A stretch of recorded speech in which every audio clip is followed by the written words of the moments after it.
Your mic isn't on, Sandy. All right, we have a little bit of new equipment and yes, I need to remember to turn my mic on. I'll start over. Good evening and welcome to this Township of Woolwich Council meeting, Tuesday, June 8th, 2021. Before we start, I will remind Council that this portion of the meeting is being recorded and live streamed to YouTube. I will now do a roll call for the benefit of the public watching this meeting. I, Mayor Shantz, am present and chairing this meeting. Councillor Martin. Present. Councillor McMillan. Present. Councillor Merlehan. I'm present. Councillor Redekop. Present. And Councillor Shantz. Present. Thank you. A motion that council reconvenes in open session. Moved by Councillor Shantz and seconded by Councillor Redekop. All those in favor? That's carried. Thank you. I will start by acknowledging that the land on which we meet has been here from time immemorial. People have inhabited southern Ontario for about 10,000 years, and we acknowledge the Attawandaron, the Anishinaabe, and the Haudenosaunee peoples who lived here when the settlers arrived and who share this land with us.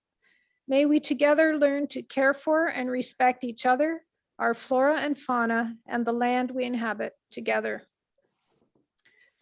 So often we think we're better in one way or another from each other, individually or collectively.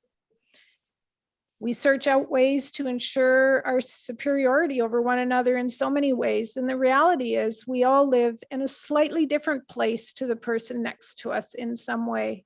Not better, not worse, just different. Let's celebrate our differences. June is Pride Month in Canada, a time to recognize that the LGBTQ+ community is part of who we are.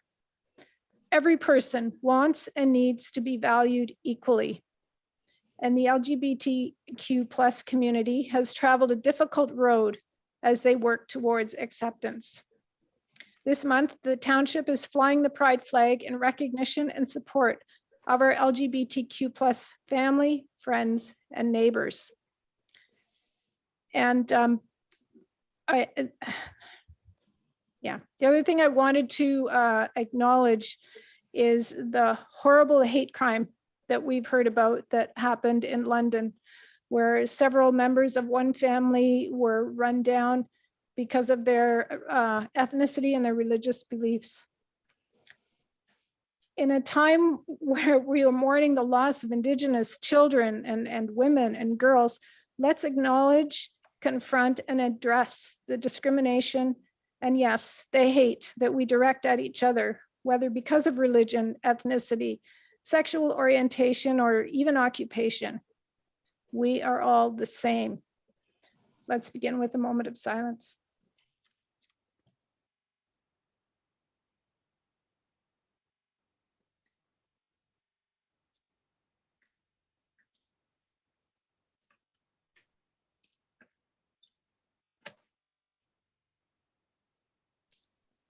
Thank you. Before we jump into the agenda, I want to explain a bit about our meetings. While we have to meet virtually these days, the meeting is still a council meeting and the same rules apply. This is a council meeting and we will hear delegations. At any council meeting, we hear the delegations. Council can ask questions of the delegations. Council can debate with each other, but we don't get into a debate with the delegates. And it's not a time where delegates ask staff questions directly. So I just wanted to make that clear that is our normal procedure. That is nothing different that we're doing tonight than we would if we were all meeting in person. Also, in a normal meeting, we would all be together in council chambers and extraneous conversations would not be allowed. Last week, we discovered the chat on our feed was enabled. Most municipalities have the chat disabled during their council meetings. This was confirmed through canvassing other cities and townships. We have disabled the chat for this meeting, and it will be disabled for future meetings as well to allow council to focus on the business at hand. And with that, I will ask if there are any declarations of pecuniary interest. Councillor Martin, and then Councillor Merlihan. Yeah, Thank you. I got it right. Councillor Martin. Due to employment reasons, I will be leaving this meeting at 10:30 if it should go that long. Thank you for that. Councillor Merlihan. Yes, I have a pecuniary interest with, there was a delegation at 9.2, the report about the communication tower. ExploreNet is a client. And on a second note, just a technical note, I can't see like council's on all different pages here, so I can't really see anybody else. I'm wondering, is there a way that staff can bring us all onto the same page, or is there something I have to do to make that happen? I think we've asked that before. You're all over the place on mine too. I have a screen, or if you see me looking to the side, I have a screen over here. Jeff, Mr. Smith, go ahead. Thank you, Mayor Shantz. I think at least on a Windows device, council can pin members of council who they want to see always start showing up at the start of the screen. Unfortunately, it's not something that I can do for you. Is there a quick tutorial on how to do that? I'll suffer through. Okay, fair enough. Thank you. Maybe we can have a lesson on that sometime. Thanks. Okay, is there anything else on pecuniary interest?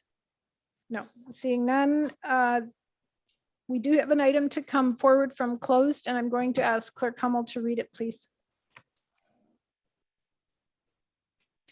Thank you, Mayor Shantz. The item to come forward is that the Council of the Township of Woolwich, considering a report DS 22 of 2021, authorize the mayor and clerk to execute the agreement of purchase and sale as attached in Appendix A to facilitate the conveyance of a 0.06 hectare portion of Woolwich Street North in Breslau as a lot addition to the property at 61 Woolwich Street North, and that the township solicitor be authorized to finalize the agreement.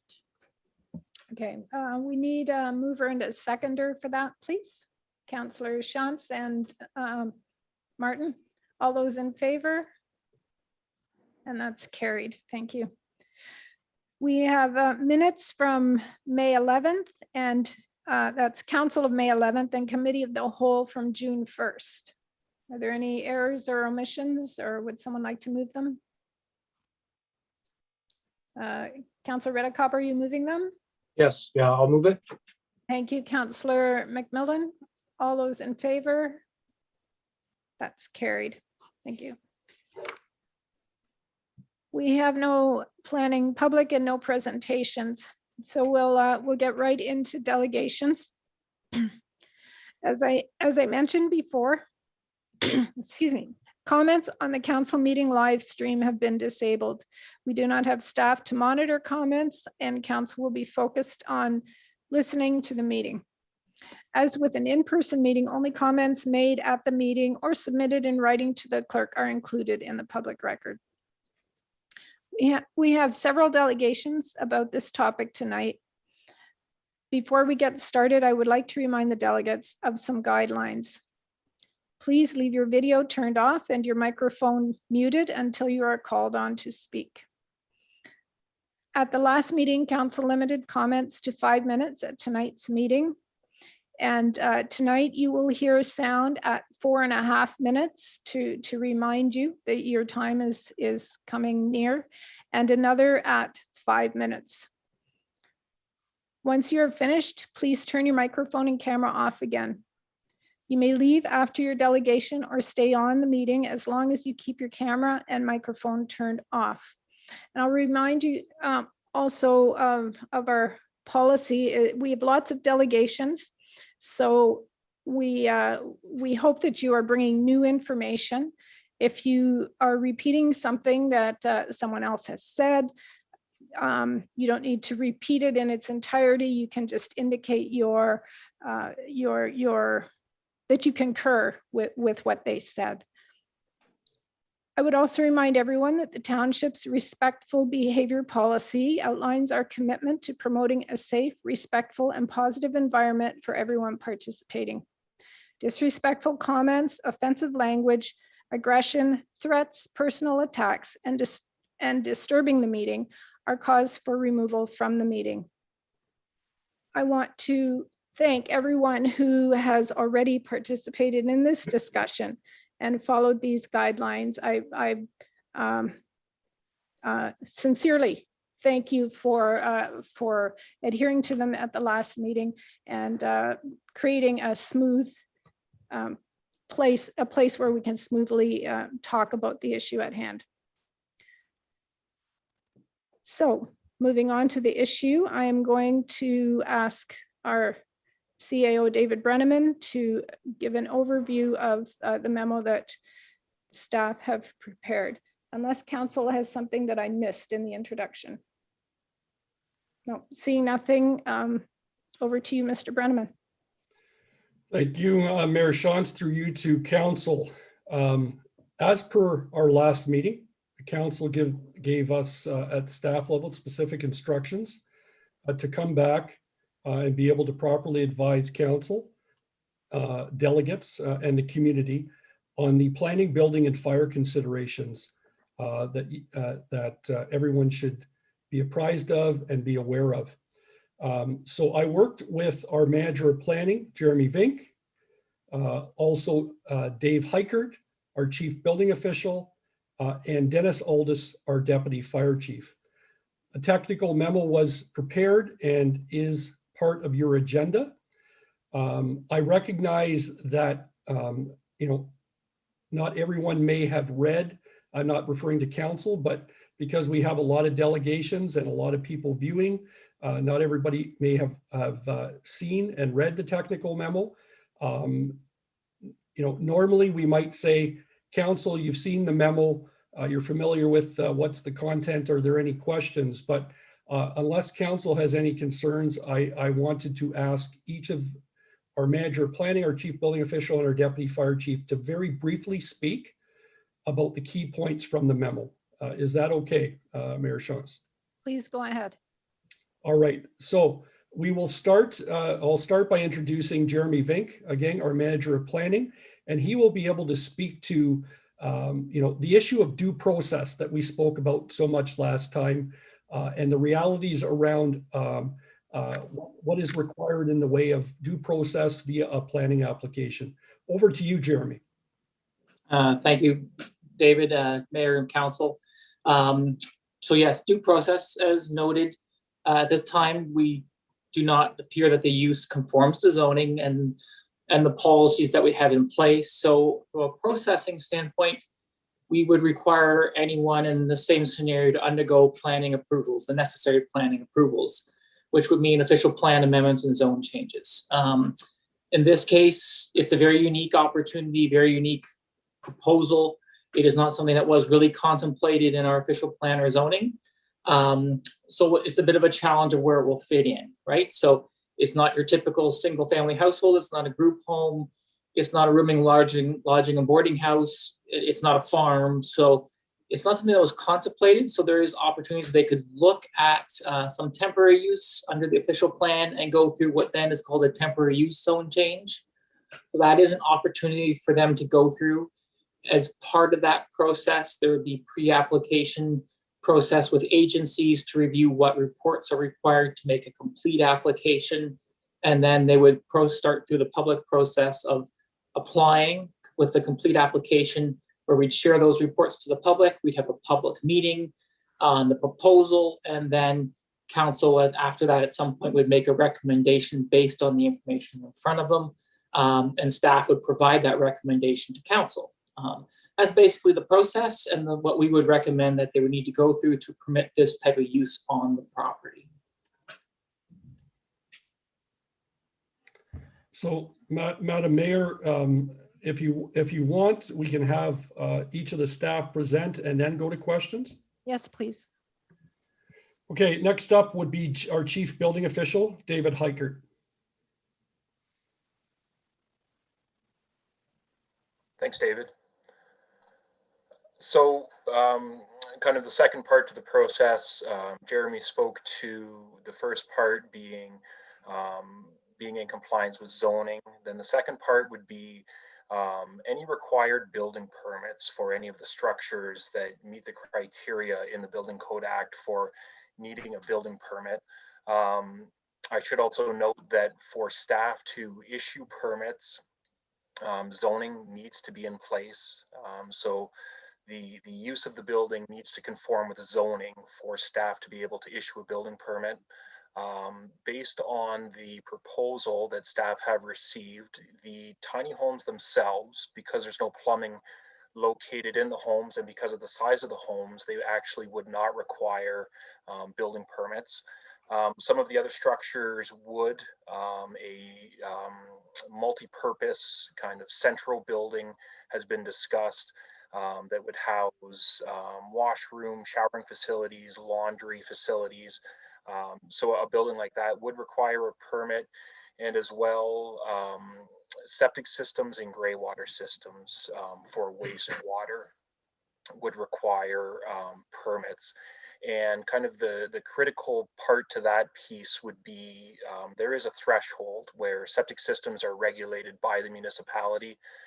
If a threshold is exceeded, that approval then falls to the Ministry of Environment, which is a lengthier process. So that would be something to keep in mind as the property was being designed. And then I can also add that based on historical mapping, staff do not see the need for any kind of environmental assessment as the property historically has been for agricultural purposes.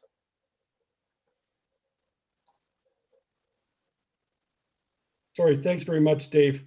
And last but certainly not least, our Deputy Fire Chief, Dennis Aldis. Dennis, if you could just summarize the highlights from your part of the memo. Right, thanks, David. So through the two processes that have already been talked about, fire gets some input into what happens into those. And some of the things we look at is our ability to look after incidents that happen at the property, and also the safety and well-being of the people that live there. So some of the things that we look at from the property standpoint is having good access, making it easy to get in and out for us. The spacing of the homes, just similar to any other home within the Township of Woolwich. They have to be spaced far enough apart so they don't have an impact one on top. About a fire in one of those wouldn't impact the one next to it. And we'll make sure that they have working smoke alarms and carbon monoxide alarms, which is a requirement in the Ontario Fire Code. And we'll also be monitoring our fire calls just to see what effect it'll have on people.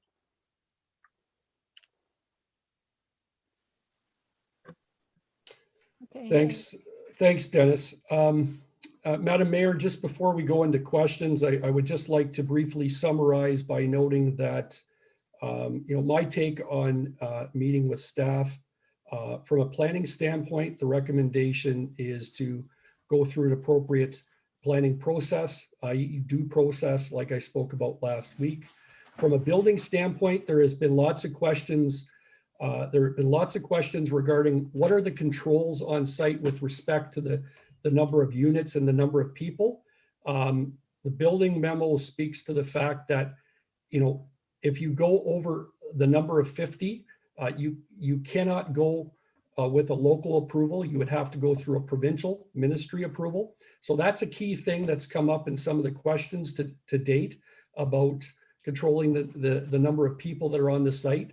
A local approval could only allow for a septic system or waste management system that would allow 50 people on the site. And with respect to fire, the only thing I would add, there's been questions and concerns around the ability of our staff to be properly trained and be able to respond. We always make sure as an organization that we properly train and develop our staff to handle all situations. So with that, I'd leave you to answer or ask any questions you have of planning, building, or fire. Okay, thank you. Council, what questions do you have? Councillor McMillan, go ahead. Thank you, Mayor. I was asked this question by a resident in Breslau, so I think if one person had it, a few might. So I'll just ask it here. I know the answer, but for the benefit of people watching, does anyone have the right and the opportunity to apply for a zone change? Is there anything that council or township staff can do to deny somebody the application process? And the second one is, what's the normal timeline for that application process? Mr. Vink? Yes, thank you, Madam Mayor, through to Councillor McMillan. Generally speaking, yes, anyone can make planning applications. We can't refuse them. Like I mentioned, they will go through a process that we will have to make them complete, deem them complete. They will have to justify in their proposal how they conform to various policies and guidelines that are in place with provincial, regional, and township. So, but we can't refuse them. So they can bring it in and we will have to look at the application in front of us. In terms of standard timelines, generally you're looking from when an application is submitted, that we kind of just before the public meeting process, that the form be deemed complete, to the end of the process is minimum about 6 months, usually closer to 9 at times. So it depends a lot on responses from agencies and how well the applicants are able to respond back. But that's generally the process timeline, 6 to 9 months, untypical. Thank you. Excuse me, other questions? Councillor Shantz. Thank you, Madam Mayor. Through you to, I guess, Mr. Vink. Couple of questions I have, and again, the community is pushing for some of these questions. What is the normal timeline just for a septic system, water and hydro to be installed? What would the process be for that? If they would start it tomorrow, how long would that take? Mr. Vink? Thank you, Madam Mayor. I'm not the best. Actually, Dave Heiker could give you a better answer on that as our chief building official who would issue those permits and give you timelines. So he's probably the better one to answer that component of time, the timing that way. So I'll let Dave answer. Mr. Heiker, go ahead. Through you, Mayor Shantz, to Councillor Shantz, thank you. The process there would be a design engineer would be retained. They would dig test holes on the property, prepare a design report. That could be turned around relatively quickly, a couple of weeks. They would then apply for the building permit. Typical staff review time there is a week and a half to 2 weeks, and then you would be looking to hire somebody to install the system. So from start to finish, it could be a 4 to 6 week process, assuming you can find an installer, or if you have an installer kind of lined up, ready to go. Okay. Thank you. Are there other questions? Councillor Martin. Thank you. Through you to Dennis and the fire department. Whose responsibility will it be to maintain smoke detectors, CO alarms, and make sure that they keep on working? Through you, Madam Mayor, to Councillor Martin, it's the responsibility of the property owner. In the Ontario Fire Code, it's their responsibility to maintain them, make sure they're installed and upward and running. So it's the property owner's responsibility, and they could delegate it to the people that are renting their property, but it's their responsibility. Okay, thank you. Anything else? No? Okay. Thank you, Mr. Brannaman and staff. Next, we'll hear from the registered delegations. And first up, we have Laura Hamilton and Jeff Wilmer from a Better Tent City leadership team. So if you are both presenting, turn your microphones and cameras on and begin when you're ready.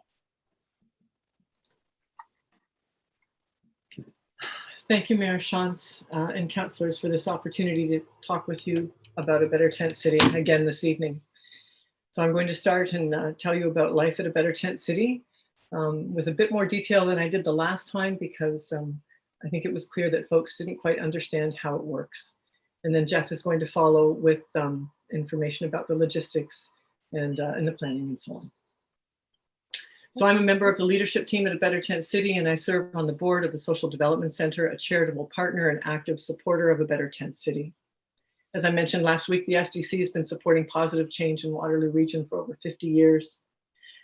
A Better Tent City began as a low barrier housing first approach to provide an opportunity to move unsheltered people from dangerous conditions on the streets into a more safe and supportive community. Our goal was protection from the environment, access to hygiene and sanitation facilities, and connection to services and healthcare on a path to stable housing. We are not an unsanctioned encampment where anyone can just show up and pitch a tent. I want to make this very clear, as I am led to believe that some of the folks who do not want us to move to Woolwich intend to share images of unsanctioned tent cities in Hamilton and elsewhere, as they try to draw parallels between these encampments and the community that has been created through A Better Tent City. But rest assured, we have little in common. A Better Tent City has 2 site coordinators who live on site, both with lived experience and both with years of experience providing support to unsheltered residents in our region. As A Better Tent City grew and as individuals seeking shelter would arrive on site, these coordinators would determine if there was capacity in the community and if those seeking shelter would be a good fit. Similarly, if residents cannot abide by the commitments they had made in order to join the community, the site coordinators support them to move on. This is what I meant when I said last week that because we are neither an unsanctioned encampment nor are we a municipally funded shelter, we are something quite novel, a curated community, an intentional community established to provide a safe space for a small group of the hundreds of people in our region who remain unsheltered. This community's name was chosen intentionally because our intention has been to continuously improve since day one. As I shared with you last week, every day, week, and month we become a Better Tent City, and I'm going to elaborate on how we have become better and what this looks like on the ground. We became a Better Tent City the day we had a willing landlord, washrooms on site, and access to a makeshift kitchen. This meant that when people first arrived, before we had cabins and everyone was sleeping in tents indoors, and when they arrived, they would sleep for days. This is the joy of having a willing landlord. Living rough means falling to sleep knowing that there's a good chance that you will be kicked awake and asked to move on. Living rough means always packing up, always moving, always looking for a safer space. When they came, they slept and they ate. Eggs and toast on demand. Our makeshift kitchen meant that folks could make a hot meal when they were hungry and they didn't have to walk for blocks carrying everything they owned in order to ask for food or for a washroom. Life got better when we built showers and laundry facilities. This meant that everyone could wash everything, and they did. Clothing, sleeping bags, it was wonderful. You could see how good everyone felt to be clean. Life got better when the Sanguine Mobile Health Clinic began to make regular weekly visits and when harm reduction and the outreach services began to support us on site. Everyone on site now knows that the good people from Sanguine show up every Tuesday and Thursday afternoon so they can receive the medical attention they need. And the same with harm reduction services. Helpful, supportive staff from ACWA come by a couple of times each week, and street outreach workers continue to support their clients while they're living at a Better Tent City. And those who do not have a worker, they support them to access the services they need as well. All of these supports will continue after our move. And of course, life at a Better Tent City got better when residents moved from tents into cabins, and we now have sufficient cabins for everyone who is coming with us to have a cabin at the new site. There will be no more tenting indoors. There will be no more tenting, period. Life at a Better Tent City became even better with a kitchen on site and with support from the food bank and volunteers from across the region who organized to ensure that a healthy, hearty evening meal is prepared every day. And life got better when residents began to work alongside these volunteers to cook with and for their community, and when caring relationships built on trust began to develop with these volunteers. There are so many wonderful people who spend time on site with residents in the kitchen and around the site, some of whom you will hear from tonight. Thanks to Kathy and Michelle, Kelly, Pat, Neil and Brittany, Jody and Justin, Andrew, Christina, Anne and Alan, Adam and Freya, just to name a few of the people who've rolled up their sleeves and who show up regularly to support the collective and who've taken the time to get to know and support the residents of a Better Tent City. Life got even better when an on-site addictions treatment program That began was to listen. 5-minute mark, Ms. Hamilton, so just ask you to wrap up or. I'm really close to the end, really, really close. Okay. Thank you. Life got better when an on-site addictions treatment program began to lessen dependence on the opioids that were stealing their lives.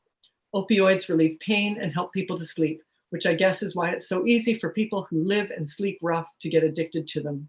For the last 6 months, we've had a methadone treatment program on site with a doctor who visits with patients every week and a pharmacist who dispenses medication daily. This means that people no longer get really, really sick if they don't feed their opioid addiction. And I've watched as people literally wake up as a result of this treatment, and they begin to engage in the world around them so differently.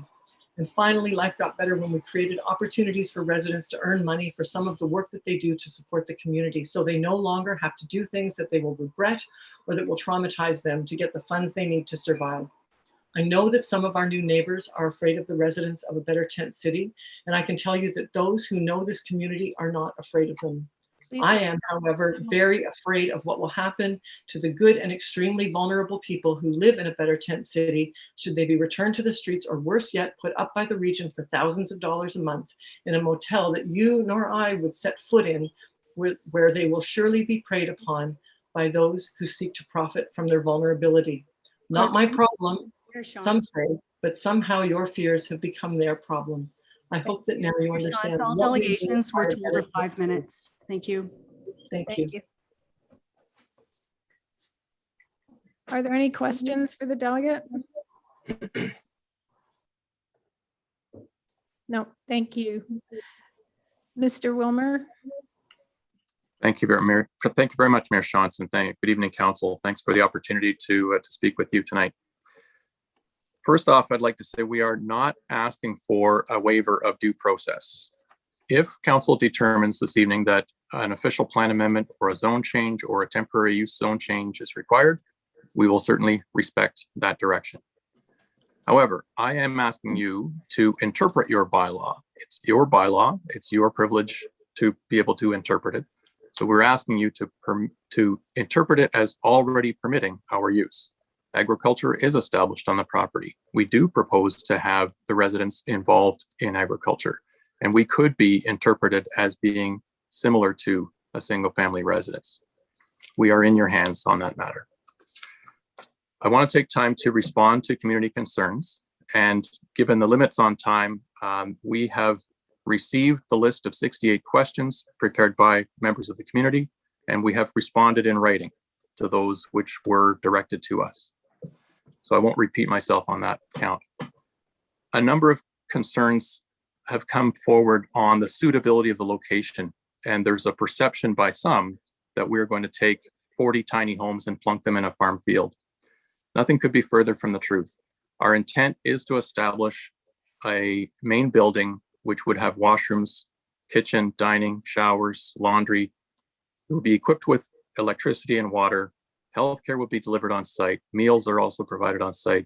The services that residents need are all provided on site. There were concerns also that the property was too remote, that it was too far from transit, had no sidewalks, too far from a bank or a grocery store. The residents of a better tent city do not need a grocery store. They rely 100% on the food bank. Transit, it's not ideal that we're so far from transit, but it is manageable. Our site coordinator, Nadine, has a car. St. Mary's Church has a shuttle vehicle, and St. Mary's is providing an outreach coordinator who works on site. So that's a manageable issue. A sidewalk would be nice to have, but a need to have is a house and a caring community. As far as banks go, the residents might go to the bank once a month, if ever, but every day they need a place to be where they're not trespassing. Bottom line is our community is self-contained and the residents don't often need to leave the site. I certainly want to address and respond to community concerns regarding safety. There are 9 or 10 homes within about a 600-meter radius of the portion of the farm we propose to develop. And we certainly take their concerns seriously, and their concerns primarily focus around safety. It's one thing for us to say, you don't need to fear us, but we do recognize that the fears are real. We would encourage you to speak with our volunteers. A lot of people volunteer with a Better Tent City Many of them are seniors, many of them are students, and they feel quite safe in the community. All we're asking is that you give us a chance and that you get to know us. In order to help you get to know us, we've prepared a video, and I would ask the clerk to play that now. Thank you. Thank you.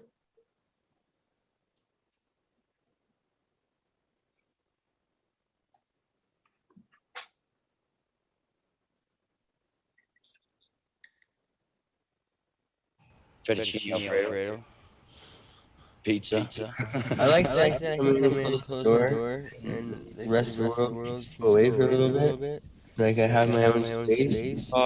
Brings new beginnings, and it allows us to bond and reunite old friendships. I have a place on my home, and I also have a family. They don't give up on you. They were all accepting and understanding me. They were generous and open-hearted and open-minded towards the idea of another person coming and joining them. The showers are all right and everything. I just could use a bit hotter water. I prefer hotter water and everything, but just can't really complain. I like it. The fact that there's heat in the wintertime when it's pretty cold, or open the door when it's too hot. Patio door wrap around veranda would be great. I don't really need to leave. And plus, I have everything I need here. I get the things that I need for my hut for months, and boom, I wait until next check. Somebody comes in and the sour, the bad apple. We all come together and kind of yeah. We'll take care of one another and clean up after ourselves. Pretty much. I know that when people get a house.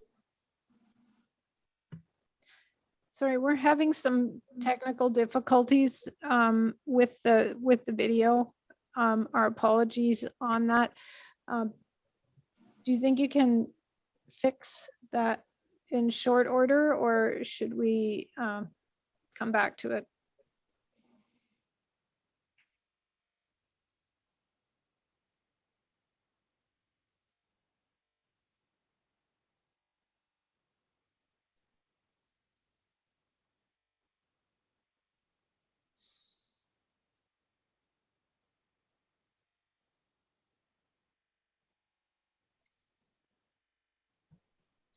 Just give me a minute, please. Mayor Shantz, while that's taking place, can we ask some questions? That would be very appropriate. Thank you. Yeah, thank you. Through you to Mr. Wilmer. You talked about unwanted guests at the site, and where you're located there's lots of bush and forest area around that. Do you see that being a problem of unwanted guests being able to set up tents in that area and then become unwanted guests on your property? Through the mayor, I don't anticipate that as a problem. When we think of unwanted guests, it's people who typically arrive by car, do what they came to do, and leave by car. We're not talking about people who come and stay. And so no, I don't anticipate the woodlot or the environmental features to be a concern or a problem. And if I could follow up on that, so I think a couple of the community people was asking about people setting up tents, maybe that are not part of the Better Tent City. And do you see that being a problem once it's established out in the country? No, we don't. We're not allowing tents in this next iteration of a Better Tent City. There will be one cabin per person, maximum 40 cabins, maximum 40 residents, no tents. Thank you. Are there other questions for the delegation? Councillor McMillan? Could you tell us a little bit more about the two staff that are there full time? Certainly. So the two staff we have are both site coordinators. Nadine Green has been there since day one. Alvin O'Day has been there since last summer. Both of them started as volunteers. Both of them live in the community. Both of them are very much committed to the goal. We have now, thanks to some grant funding and some funding from the region, found a way to offer them modest compensation. So they are live-in site coordinators. One or the other of them is on the site at all times, and they provide leadership and a sort of a parent figure for the residents. Go ahead, Councillor McMillan. Thank you. And then could you expand a little bit more on the volunteers that are there? How many are there? How often are they there? Are they there like kind of 9 to 5 and then they take off for the rest of the day? What's the situation with the volunteers? The volunteers visit the site daily. It's not for lengthy periods of time. Some of them are there for an hour or two. Some of them might be there for 4 or 5 hours. The evening meal preparation is a big event in the community, and the volunteers that come either to deliver it or to prepare it on site alongside the residents, that happens every day of the week. And so that's where many of our volunteers come from. There are also volunteers, though, that come once in a while and connect with the residents and do site maintenance or carpentry and those type of things. And then there are volunteers who come to just spend time with the residents, usually doing some kind of work as well, so that they can impress upon the residents that they're there to help, and develop a relationship with them, start conversations, and show the residents that we care for them and are concerned about them, and to help give them guidance as they try to transform their lives. So at any one time, there would probably be no more than 4 or 5 volunteers on site, but there is a presence of volunteers every day. Thank you. Anyone else? How are we doing on the technical side? We're good? We think we're good? Okay, we're going to play the video now, and hopefully it will all come through clear. They're more settled, they feel more safer because their stuff getting locked up. And it's just nice to go home. You can see the difference on people's face. It'd be nice to have like I don't know, like a barbecue or something, just so that our neighbors could meet us, can come and meet us. Just look forward to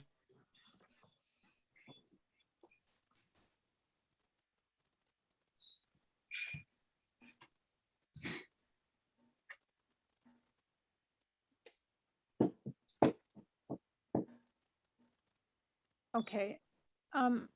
I think apologies on the technical difficulties for the video. I think we'll move on to the other delegations. Okay. Next is Michelle Mortensen. Ms. Mortensen, if you'd turn your video and microphone on.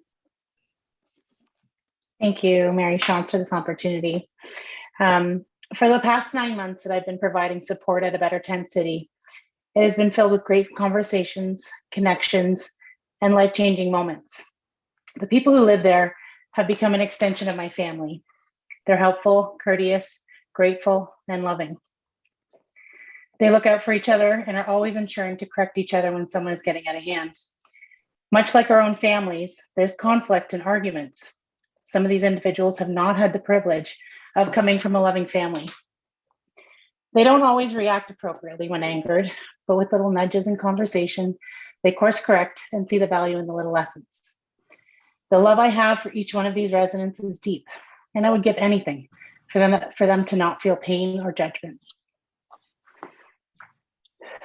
Shelter First is the only way to ensure the safe and secure path to further healing. The work has been done already to provide support and services on site, and the community steps up in so many ways to ensure all needs are met. Sunday dinners are so much fun. A wonderful family usually provides the meals and desserts each week. A fun theme night with all the fixings and music to set the mood. I bring along my hairdressing equipment and give haircuts to whoever is up for it. This gives us time together, either laughing about the mess they made with their own clippers, or having a heart-to-heart about a trigger from their past. These moments took a long time to get to. Trust is earned in this family. I hire a few of the guys to do yard cleanup and gardening work at my home, and every time the work exceeds my expectations. A few weeks back, I had to repair my fence. And when I asked David for help, I was thoroughly pleased with the quality of work that was done. David didn't want to take payment. He said he wanted to pay me back for all I have done for him. David has very little and is willing to work in the heat to pay it forward. I thanked him, and I asked him that he offer that to someone who he knows may be falling on hard times instead of me. I trust that those who are supporting a Better Tent City are aware of the love we have for them, and in turn, they show love. Every day, my man Carl appreciates his large Tim's coffee, triple, and a pack of cigarettes that I bring him. We have a quick chat, and he always compliments my outfit. Carl has a brilliant mind and an amazing memory. We often chat about music and history. He tells me that I remind him of his sister. I do not sit on any board or belong in any association or service associated with the Better Tent City. I am a friend, a mama, a sister, and I feel their love. I have never felt fear for my safety. I have always felt welcome, and I'm thanked over and over, sometimes for the littlest acts of kindness or love. They are so grateful. Many of the people at a Better Tent City are parents themselves. They love seeing children visit and behave as any one of us would in the presence of children. They hug each other when they see their friends' kids visit and are grateful that they had the chance to see a happy moment. If you just try to understand that we are all capable if given the chance, the right setting, and the right conditions, you'd see that fear is coming from the unknown. Similar to most things in life, it's not perfect at a Better Tent City, but it is perfect for the people who live there. As you would expect, much has been learned and improved during this past year. Lot 42 was not the most suitable place in the beginning. It required much work to ensure that services and amenities were in place. A purpose-built location with the ability to grow food all year is the answer. I do hope that Breslau is a new home, and I hope that the leadership that you show by welcoming a Better Tent City is noticed and repeated by other kind communities across Canada. Providing someone with purpose and daily responsibilities gives structure and assists in healing and overcoming daily struggles of hopelessness.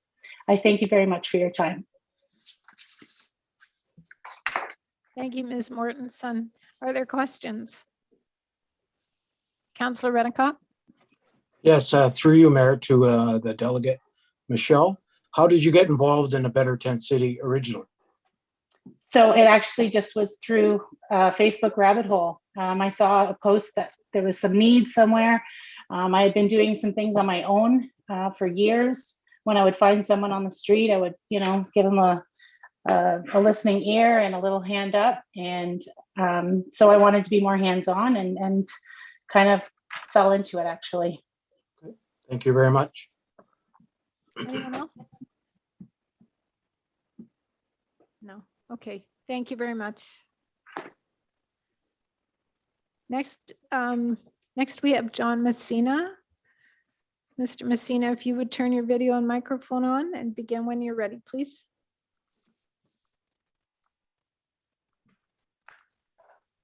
Yes, good evening, Madam Mayor, council members, delegates, and our awesome community.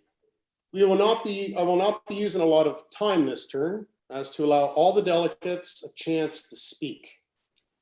I'm sure tonight our viewing numbers on YouTube will have increased substantially from last week, and it should, because of our community.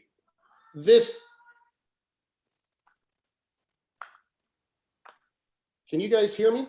Yes, we can. Okay. Well, because someone said something. Because for our community, this ABTC is absolutely a major concern for all of us. Tonight, we have already heard from Jeff Wilmer and his partners about the grandiose plans on Spitzik Road to create a utopia on 5 acres outside the city, which apparently wasn't their first choice, nor possibly even their second. So ill-conceived. And Jeff, it's not their bylaw, it's everyone's, not to interpret. Tonight, we'll be hearing from surrounding neighbors, adjoining neighbors, concerned citizens, citizens that are invested in their community. They'll be touching on so many points that they have researched meticulously, from literally the ground to the environment, from services to accesses, from bylaw to planning, from police presence to fire and ambulance presence, to locations that actually could work. You'll hear from the community that has come together so quickly, from a community that's concerned for its community, and from the community that's done the legwork to know this is the most precarious place to put this. Madam Mayor, councils, listen to your community. Listen to the research. This is the wrong location. Thank you, Madam Mayor, Council. Thank you. Are there any questions? No. Okay, thank you. Seeing none. The next group is a joint presentation, and we have 4 presenters. I understand the final presenter couldn't make it, so one of the other presenters is presenting for them. You will still hear at the 4.5 and 5 minute mark the notice. And Clerk Hummel, if I could ask you to turn your microphone on when those come on, because I'm not sure if they could hear it. So you'll still hear it at 4.5 and 5 minutes, but I'm going to let you go through for the full 20 minutes, and you can allocate your pieces accordingly as long as you finish at the end of the 20 minutes with everyone.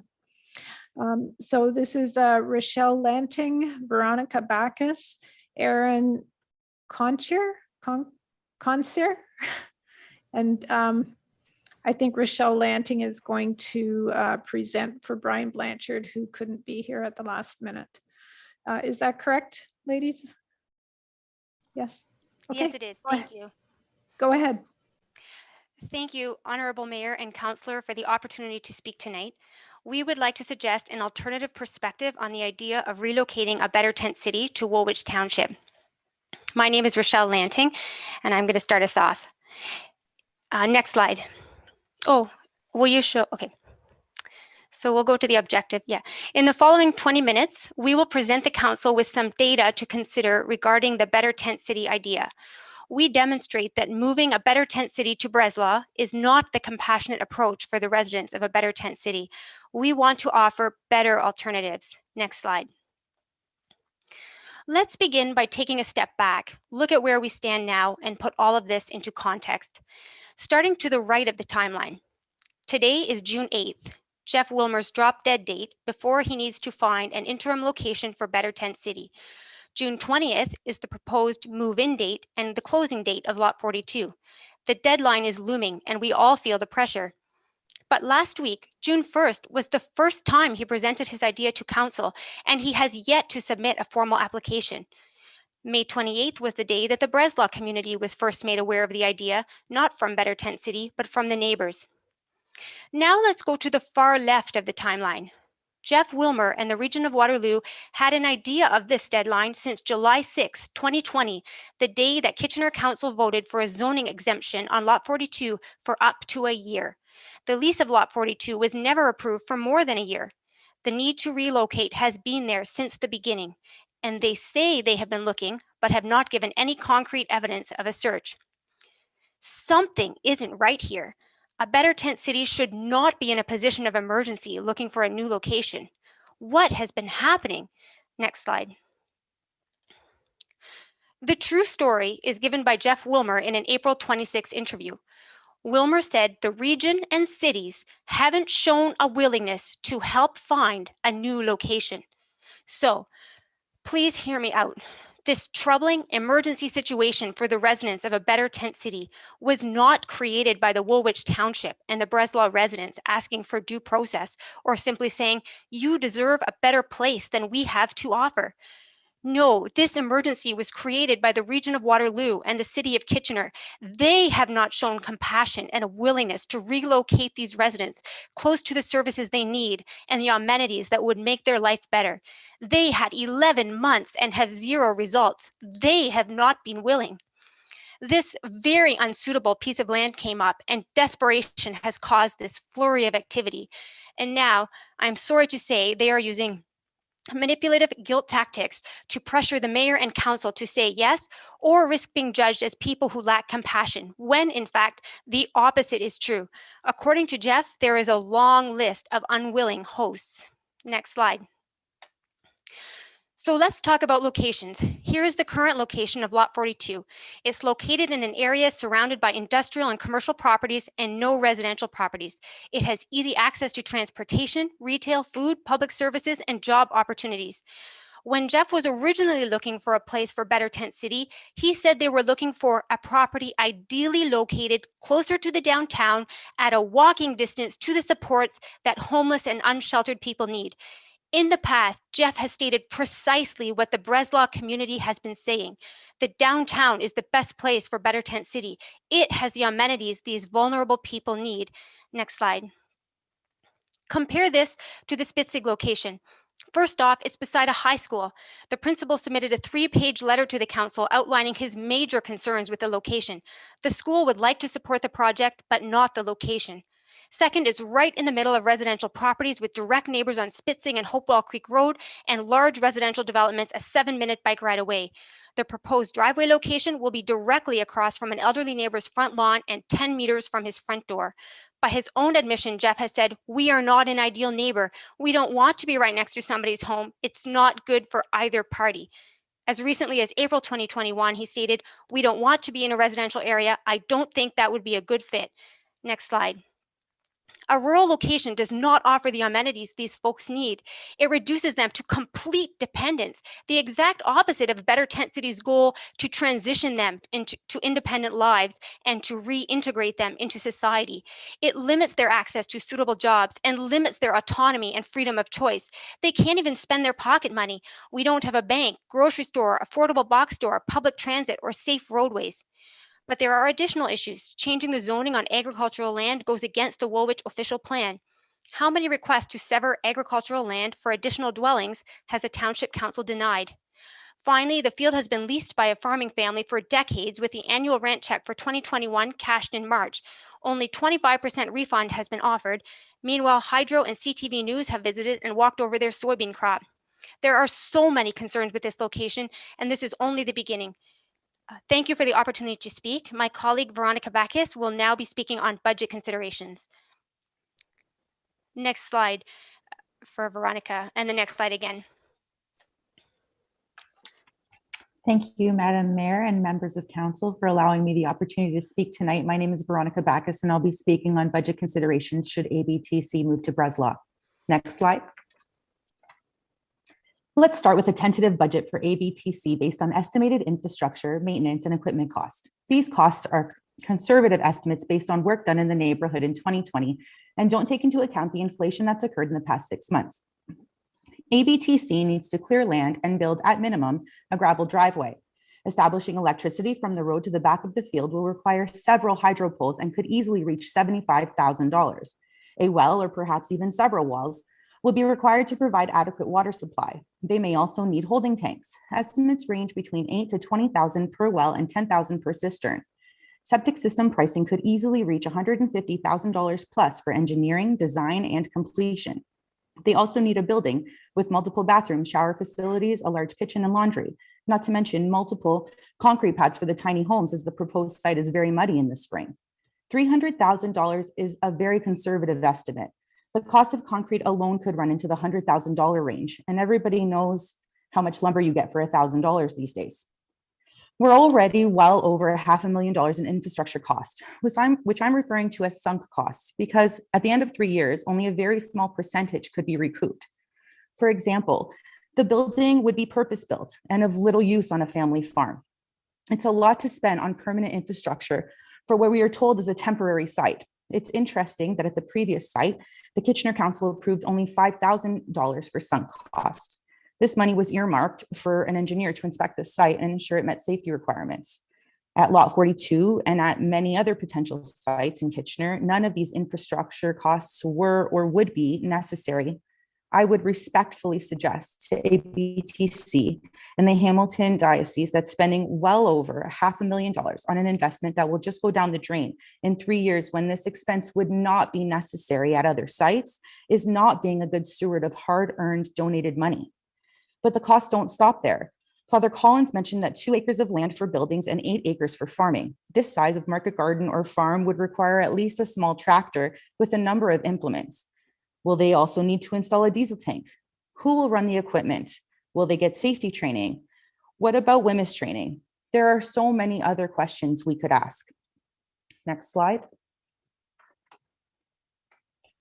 What about a budget for Woolwich Township? In a recent interview, Jeff talked about a model in California on which Kitchener's ABTC is based, but there are enormous differences. The California model, and I quote, is on municipal property and run by municipality with security on site and a fair bit of staffing and expense, whereas ours has a modest municipal support and is mostly community initiative. When asked to clarify what modest municipal support referred to, Jeff clarified that in our case, it's not financing, only regulatory permission. So the bottom line is that Woolwich Township is being asked to provide all of the financing that will be necessary should ABTC relocate to Woolwich. So what costs could the township be looking at? Well, the Township of Woolwich is committed to providing road safety, and there is currently no infrastructure to support bikers or walkers on Spitzik Road or Highway 7. Fatal accidents have occurred. The township may need to widen Spitzik Road, put in a sidewalk or at least a shoulder, and install street lighting. I put in some rough numbers, but the question marks remain as I did not have sufficient time to get an accurate quote. What about ongoing security costs and garbage cleanup? It goes without saying that the current site is messy and cluttered. From experience at other tent cities, we estimate that it could be over $80,000 per year. Why is California spending so much expense on their tent city, the closest model to ours, if it's unnecessary? Closer to home in Hamilton, the city spends $60,000 per month on garbage cleanup and security. The city of Peterborough spent just over $86,000 for 2 officers monitoring a tent city of 40 residents for 20 hours a day over 5 weeks. Again, why spend the money if it is not found to be necessary? Additionally, there would be increased expense for EMS. We would need more bylaw officers and expanded hours of coverage, and property inspection would need to occur on a weekly basis. Next slide. Speaking to the tent city situation in Hamilton, Dr. Joe Wicharik said it demonstrates how expensive homelessness truly is. It will always be cheaper for all levels of government to get individuals into affordable housing than to keep them homeless. I know some will say that the ABTC is not keeping the residents homeless, but Dr. Wicharik was speaking to a tent city situation as well. So once again, a tent city is not the answer. Councillor Scott McMillan insightfully called for a better solution already last year when he first heard about ABTC long before the Township of Woolwich was ever even mentioned. Along with Councillor McMillan, we implore ABTC, the Hamilton Diocese, and the region of Waterloo to consider a less costly and far more suitable solution. Thank you for the opportunity to speak. My colleague will speak on EMS concerns. Next slide. Next slide. Yeah. Thank you, Mayor Shantz and councillors, for the opportunity to speak tonight. I am Ems Concerns, and I will be speaking about EMS concerns. The short story is Breslau is not equipped to deal with the increase in demand for EMS. Let me break this down further. Next slide. Breslau and Maryhill fire departments are volunteer-based. At minimum, we estimate a 50% increase in calls due to ABTC. This increase is based on the 44 calls that Kitchener Fire responded to at 41 Ardell, the address of Lot 42, in the past year. It does not account for the number of calls to 75 Ardell or surrounding addresses that were related to Lot 42. One can imagine that if the calls to the surrounding areas were included, that number could easily double, if not triple, meaning that should ABTC move to Spitzik Road, the Breslau firefighters could be looking at an increase in call volume of more than 100%. There is a large cost associated with these increased calls, and there would be no additional tax revenue to offset them since the Hamilton Diocese does not pay tax for its land.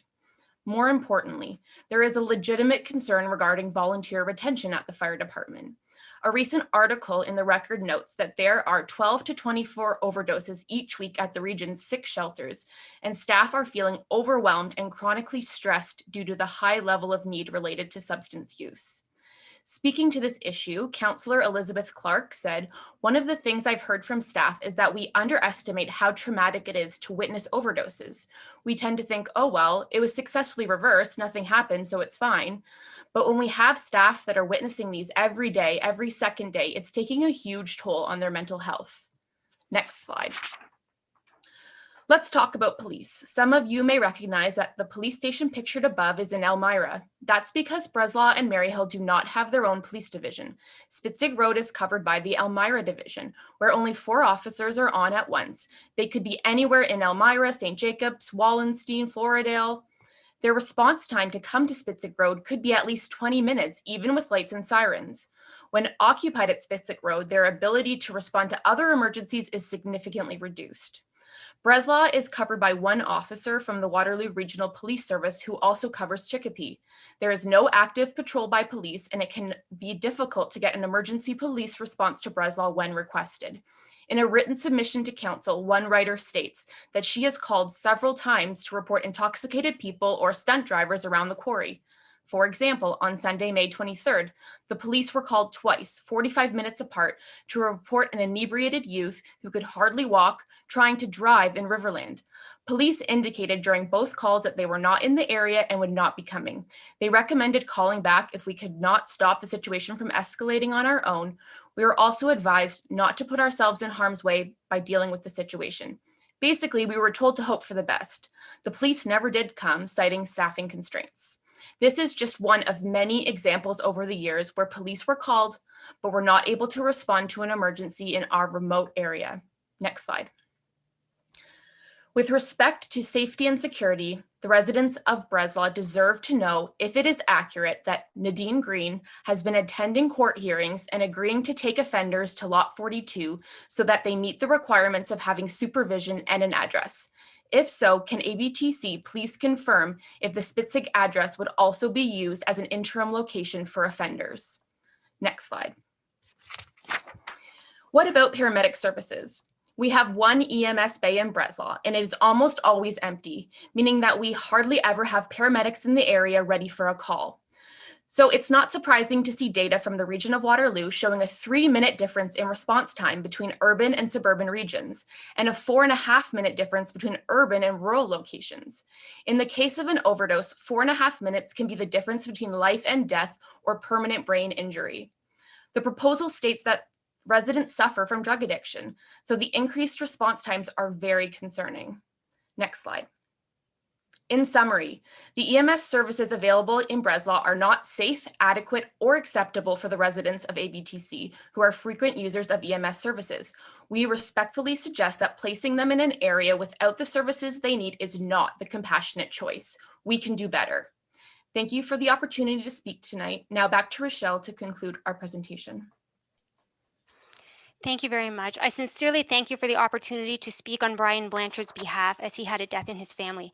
I hope we have outlined some initial reasons why Spitzig Road is not a suitable location for Better Tent City. At the same time, oh, sorry, could you put this slide forward for me? And again? That's right. Thank you. At the same time, we want to help a Better Tent City come up with better options. Next slide. We agree with Jeff Wilmer that the better location is ideally located close to the downtown in a mixed industrial area and not in a residential area. So what do we know about the available resources in the city of Kitchener? Next slide. Kitchener has dozens of city-owned properties that could meet all the needs of Better Tent City residents without the requirement of expensive infrastructure. We know this from several articles in October 2020 announcing that Kitchener was planning to sell off city-owned land, most of which would be underutilized land, such as parking lots, just as Lot 42 is. They estimate that $80 million will come from the sale of the land and that there is still plenty of land left behind, including parks, trails, and 2 city-owned golf courses that cover 370 acres of land, among others. It sounds like a vast amount of resources. And it's even better. In February 2021, the Director of Housing Services for the region of Waterloo, which includes the city of Kitchener, confirmed that the region plans to spend $20 million in the next 2 years on affordable housing. And despite the city's unwillingness to help in April of 2021, as of June, the mayor of Kitchener, Barry Verbanovic, showed his full support and encouragement of a better tent city. Next slide. Last week, Councillor Merlihan asked Mike Morris to speak with the Mayor of Kitchener about the relocation of Better Tent City. We respectfully submit the following questions and ideas to a Better Tent City and Mayor Verbanovic to assist them with their search. What property options did the region of Waterloo explore? Are homes for the homeless part of the $110 million economic recovery plan? Could the City of Kitchener use one of its many plots of underutilized or vacant land in industrial areas for a Better Tent City? Have any properties been offered to a Better Tent City within the region of Waterloo? Could a Better Tent City reach out to the private sector for a more suitable location? It's quite possible that someone out there has access to land with infrastructure close to amenities that would be willing to host Better Tent City just as Ron Doyle did. And has a Better Tent City reached out to Conestoga College to support this project? They offer many social programs such as police foundations, personal support worker, paramedics, social service worker, protection and security, where the students would benefit from hands-on experience, and they seem receptive to assisting a Better Tent City. Next slide.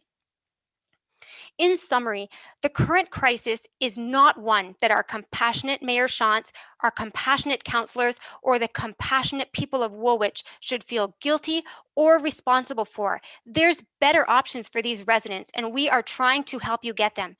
A Better Tent City is currently in an area that meets its needs. The proposed Spitzig Road location truly offers nothing to the residents. It reduces them to utter dependency and limits their ability to transition into jobs and housing. In the meantime, they live in danger due to the lack of EMS services. This location is a disservice to the residents. Truly, the compassionate approach is to say no to this location and help them find a better one. Far more affordable and more suitable options are available in Kitchener, and Mayor Verbanovic has indicated his willingness to support the project. Let's join Councillor McMillan in his advocacy to the City of Kitchener to come up with a better, more permanent solution. In closing, Jeff and Nadine and Laura and Father Collins, we want to thank you for bringing us an increased awareness of our homeless brothers and sisters. Living on the outskirts of the city, it's not something that comes to mind every day, and I know we will all look for more opportunities to support and advocate for them in the future. Thank you very much to Mayor Shantz and to the councillors for hearing us, and thank you to many of those listening for your valuable contributions to the presentation. If you have any questions, I will do my best to answer them. Okay, thank you to all of the delegates. Do we have any questions? Councillor Shantz. Thank you, Mayor Shantz. Through you to, I guess, Ms. Backus, if I pronounce your name right, I hope. You had some numbers there. I think it totaled $615,000 for sunk costs. Where did you come up with those numbers? Did you talk to somebody in the industry that gave you those numbers, or how did you come up with those? Thank you, Councillor, for the question. This was a collaborative effort, and we've had the community reaching out with information and getting back to us on questions that we've had, and they definitely helped to create our presentation and get all of this information together. Are you able to collaborate those numbers with somebody from the industry, or do you know where they got them? If you reached out to different people, do you know how they came upon them? I don't have all of the sources in front of me right now, but I can write it down, and I'm happy to get back to you as soon as I can, if I can get that information for you. Yeah, thank you. It just seemed like a fairly high number, so I was just wondering how you came upon that. So Yeah, thanks. of course. No problem. Thank you. Are there other questions? Councillor McMillan, Councillor Rennicott. I don't have a question, Mayor Shantz, but one of my tweets was up there and one of my quotes was up there, and it was absolutely not misrepresented at all. The delegation did an excellent job representing my position, but I was wondering if I could clarify and expand a little bit since it was part of the presentation. Do you mind? So when I say I absolutely hope this is just a first step and not a final solution, I absolutely am an advocate for a housing first solution.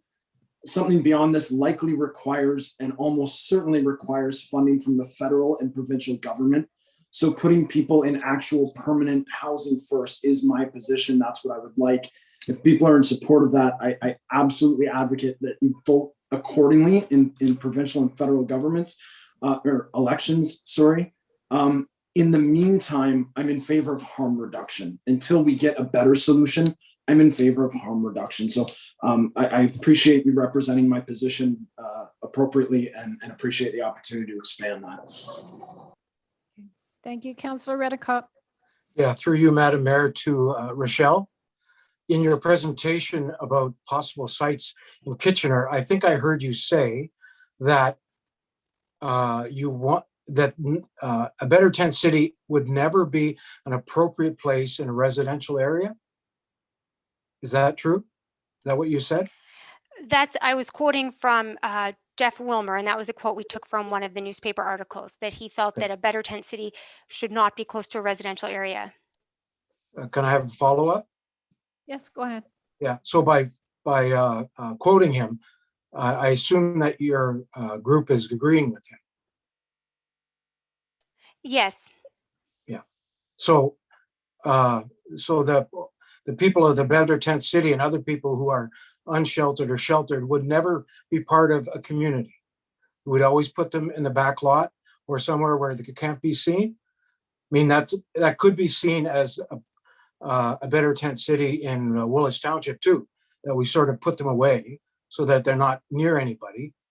So I just, I would advocate for a better solution, sort of an integrative housing first solution as Councillor McMillan. But thank you very much for your very well put together presentation, and I appreciate all the points that you brought up. Thank you very much. Okay, thank you. Are there other questions? Councillor Martin, you're not on my screen. So did you have a question? Well, yeah, thank you. I guess it's more of a comment than a question. Policing was raised as an issue. I think just so we don't get into debate, because it's really just questions. So go ahead, but can you make it a question?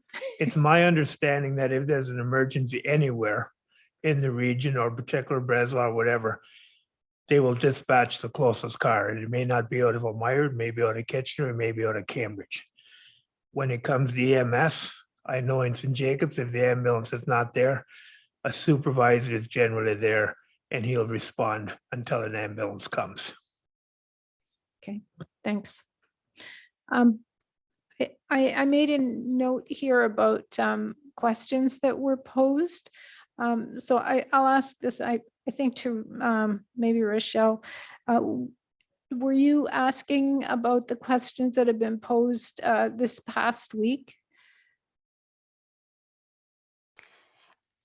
Jeff Wilmer did give us some written answers to those questions earlier this afternoon, but these were additional questions that we were just posing for as basically ideas and food for thought, that they could go to the City of Kitchener and ask them these hard questions and get detailed answers, because so far the answers that we did get were very brief, and they did talk about a search and a lot of unwilling hosts, but didn't mention any detail, no addresses.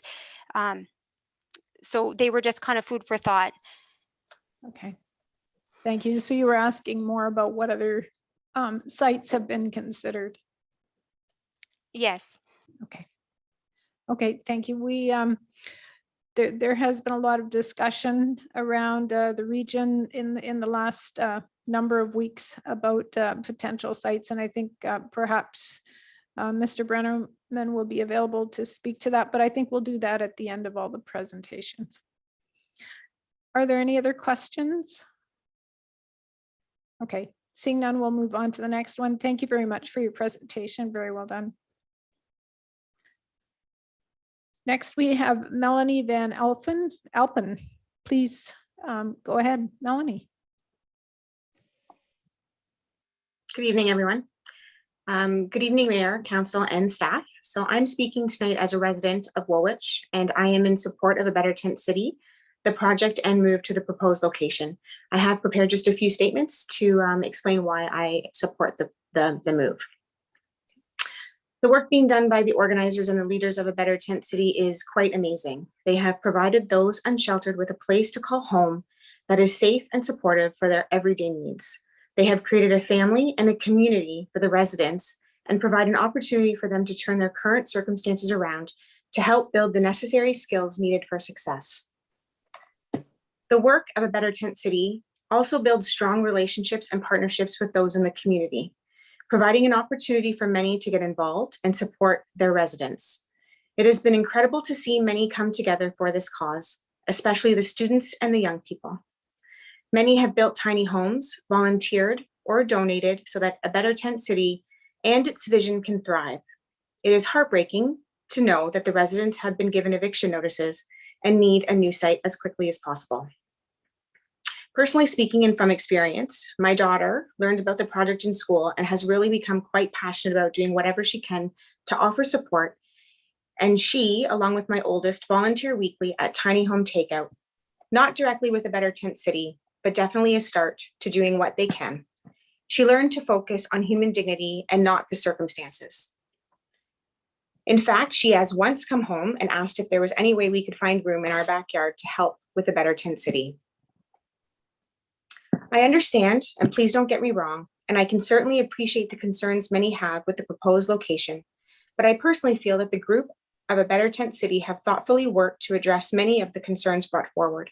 It is a self-contained community where most supports and services are available on site, which Jeff and Laura have explained in their delegation earlier.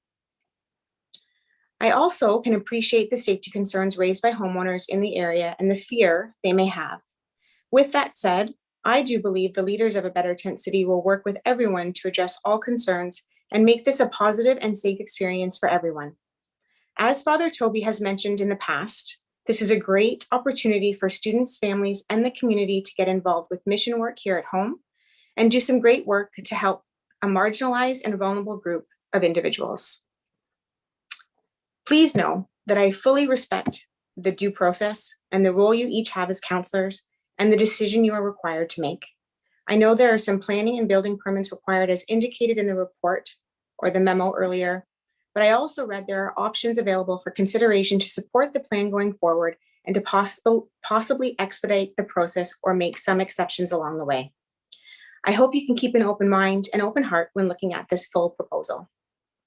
Personally speaking, I see this as a great opportunity for Woolwich to provide a safe and supportive location for A Better Tent City and provide a much needed home and community for their residents. I believe that all can work together to arrive at a solution that is fair and supportive. And for me personally, I do support the proposal. Thank you very much for your time. Thank you for your presentation. Council, are there any questions? Okay, I'm not seeing any. Thank you very much. Next, we have Martin Aisling. Did I pronounce the name correctly? Esling, that's fine. Thank you, Mayor and Council. Go ahead. Thank you. I'm speaking on behalf of Waterloo Region Yes in My Backyard. We advocate for municipalities within Waterloo Region to allow for and support more housing, particularly affordable housing. To introduce you to myself, I've worked at an emergency shelter for 7 years. One thing that was really driven home to me was that not one person experiencing homelessness is completely alike. A Better Tent City was built around recognition of that reality. It was built to serve people that were not served by more traditional means. I was also not surprised to hear some A Better Tent City residents would prefer being a bit out of the way. As when I spoke to residents at the shelter, many would tell me they needed to get out of the downtown. Central locations being close to services are good for some people. Being a bit further afield and away from temptation or people that may do them harm is better for others. Perhaps more importantly, though, the people that are best suited to determine what type of programming or location is best for the people of A Better Tent City are not their potential neighbors or council for that matter, or myself. It's the people of A Better Tent City themselves and the people that have been working hard on this program. I also reject the notion that A Better Tent City organizers haven't been trying hard enough to find a solution that happens to not inconvenience the neighbors in this particular case. I think they've been working very hard, and they have a lot on their plate. There is a very simple moral logic to the case for allowing a better tent city in Woolwich. First of all, homelessness is an assault on human dignity and a significant mental health and health risk. It makes it harder to do all the things that we wish people would do to better the situation. We should do everything we can to prevent and address homelessness. Second of all, whatever the concerns of local residents in any of the places where any such programs are and housing to support people are, regardless of how genuinely or deeply felt they are never a good reason to push such housing and supports to some other neighborhood. Passing the buck simply leads to more passing the buck. Invariably, it means such supports and housing being concentrated in one place or not available at all. The concerns of residents in one neighborhood should not trump the concerns in another, but more importantly, should not trump the immediate and substantial needs of people that need housing. And finally, using zoning to limit one option does not create other options elsewhere, as much as we would like it to. Also, when we talk about proper process, we need to acknowledge that it would be inappropriate to decide whether and when to allow a better tent city to go to the site based on concerns about perceived characteristics of a better tent city residents. Land use planning in Ontario does not allow people zoning in planner parlance. People zoning is when planning is used to control people based on their relationships, characteristics, or perceived characteristics rather than the use of a building. That's from the Ontario Human Rights Commission. Planning isn't meant to determine what type of people are allowed to live where. It's vital for the township to avoid any scenario where concerns about the perceived characteristics of a better tent city residents themselves drive their decision-making, making your decision-making resemble people zoning. It is, to be clear, this is not merely a concern we are raising to Woolwich Council today in this case. Our biggest engagement with any local municipality so far is with the City of Kitchener, where we are seeking to remove the minimum separation distance for lodging or rooming homes and to have them allowed as of right in all residential zones in Kitchener. While Kitchener has the most services and low-income people in the region, we don't believe they should pass the buck either. The City of Kitchener is looking into these changes partly in response to our campaigning and the position of the Ontario Human Rights Commission regarding people zoning. I'll close by noting a very relevant portion of today's staff report, and I quote, "If the township or another public agency felt that the use was important and addressed a public need, the use could be established under the oversight of that public agency and be deemed a public service under section 6.9 of the zoning. If meeting the tests of being a public service, the use is then exempt from zoning." That's from page 5 of the staff report. I strongly believe that programs such as a Better Tent City that house and support formerly homeless people provide a vital public service. Homelessness exacerbates issues for those experiencing homelessness and for society at large. We all benefit from programs that end homelessness for any number of people, not only because research shows it mitigates the many social problems that accompany homelessness, but also because I believe, and I hope this is not naive, but I believe we would all like to see an end to homelessness and for people to be able to move on with their lives when their most basic needs are addressed. I urge Council to deem a Better Tent City a vital public service under section 6.9 of the zoning bylaw and to allow a Better Tent City and its formerly homeless population in Woolwich as soon as possible. And of course, we will continue to campaign, as I hope other people do, for broader and more permanent solutions to our homeless crisis. Thank you for your time. I'm happy to answer questions. Thank you, Mr. Isling. Are there any questions? I'm not seeing any. Thank you for your presentation tonight. Carolyn Israel. Ms. Israel.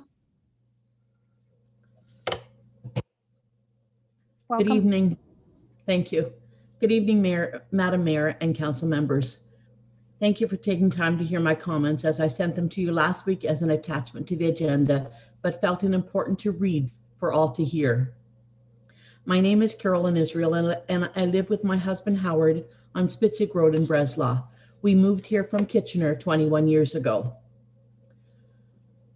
Until less than a year ago, many of us had never heard of a Better Tent City. So what is it, I asked myself? In order to best consider the proposal from the collective leadership team, I felt I had to do some research. I had to see for myself what a better tent city actually was and talk to the residents that we were so quick to think we know. My husband and I took a drive to the current location on Ardelt Avenue. Upon arriving, we saw at least 6 rows of 6 tiny, colorful homes and many people going about their business in and around their homes.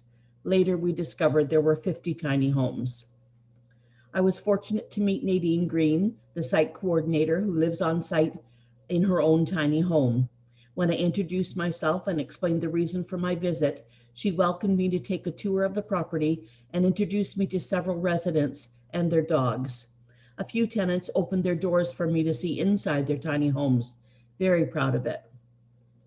In addition to the 50 tiny homes, there is a trailer for laundry and showers, a store for necessities, and a large common area for dining and socializing. In the back of the common area, in a garage-type space, there were 5 or 6 tents set up with people living in them, waiting for a home to become available or built for them. Until then, they say they are safe, out of the cold and out of the outdoors, and I quote, "It's better than living under a bridge." I saw a lot of aspects of their lives, from living conditions to drug use, to crowded tiny homes and crowded spaces in between them. I saw furniture outside, canopies for shade, and clothes strung from the lines. This is a better tent city. When I asked each resident that I met how they felt about the move to Breslau, their answers were each a bit different and some surprising. Here are some of those answers. First one, if it means I get a house, I'll go. Number 2, anything is better than being on the street. Number 3, well, as long as it means I can see my kids. Number 4, should be good. Number 5, well, I don't drive or have a bicycle, so I'm a bit concerned about that.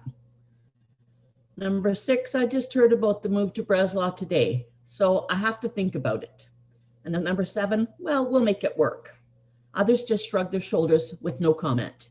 Each resident had a story to tell, a look in their eyes and an expression on their face that was like no other. Their needs are high. Some are served, some not. So, do I think the move to Breslau is healthy for this community? It is because I saw the ABTC location and appearance, and because I was able to chat with the residents and see some of their needs, and because I could put some names to faces. It is because I am compassionate that I say this. We can do better for them. Breslau is not the place for this establishment. It is unfair and irresponsible to put 50 people in the middle of a large field away from all the amenities that they are used to and that they need to survive. It is unkind to keep them from groceries, coffee shops, pharmacies. It is wrong to keep them from their families who don't drive and cannot make it to Breslau to visit them. There is no bus service to Breslau. Taxis are expensive. It is unsafe for them to walk on dark, gravel, narrow roads with no sidewalks, or to walk down a 4-lane highway just to get out to socialize or visit loved ones. How can we reintegrate and rehabilitate them if they can't get to a job interview, much less the job? I feel we are setting them up for failure. I encourage each of you to take a drive to Ardelt Avenue and to meet these people. They are trying to make a better lives for themselves. We owe it to them to help. And lastly, I feel that it is the city of Kitchener, the region of Waterloo, needs to do a better job in their search for housing for these residents.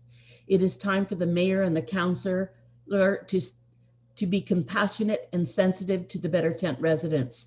Their needs are not going to be filled in Breslau. Don't take the free land option just because it is. You can do better for this community, and you must. They deserve it. Thank you. Thank you for your presentation. Any questions? Councillor McMillan? Thank you, Mayor Shantz, through you. I just want to thank the delegation for presenting. I just want to make sure that the delegation is clear that we're not, the option in front of us isn't Breslau or something else, that we only have, if an application is made, to go with the staff recommendation or not about the Breslau location. And it's not a matter of us having the option to pick or choose. Yes, I understand that. Yes. Okay, thank you very much. Thank you. Anyone else? Okay, thank you very much for your presentation. Next, we have Dennis Bell. Mr. Bell. Hello, thank you, Mayor and Councilors. Good evening.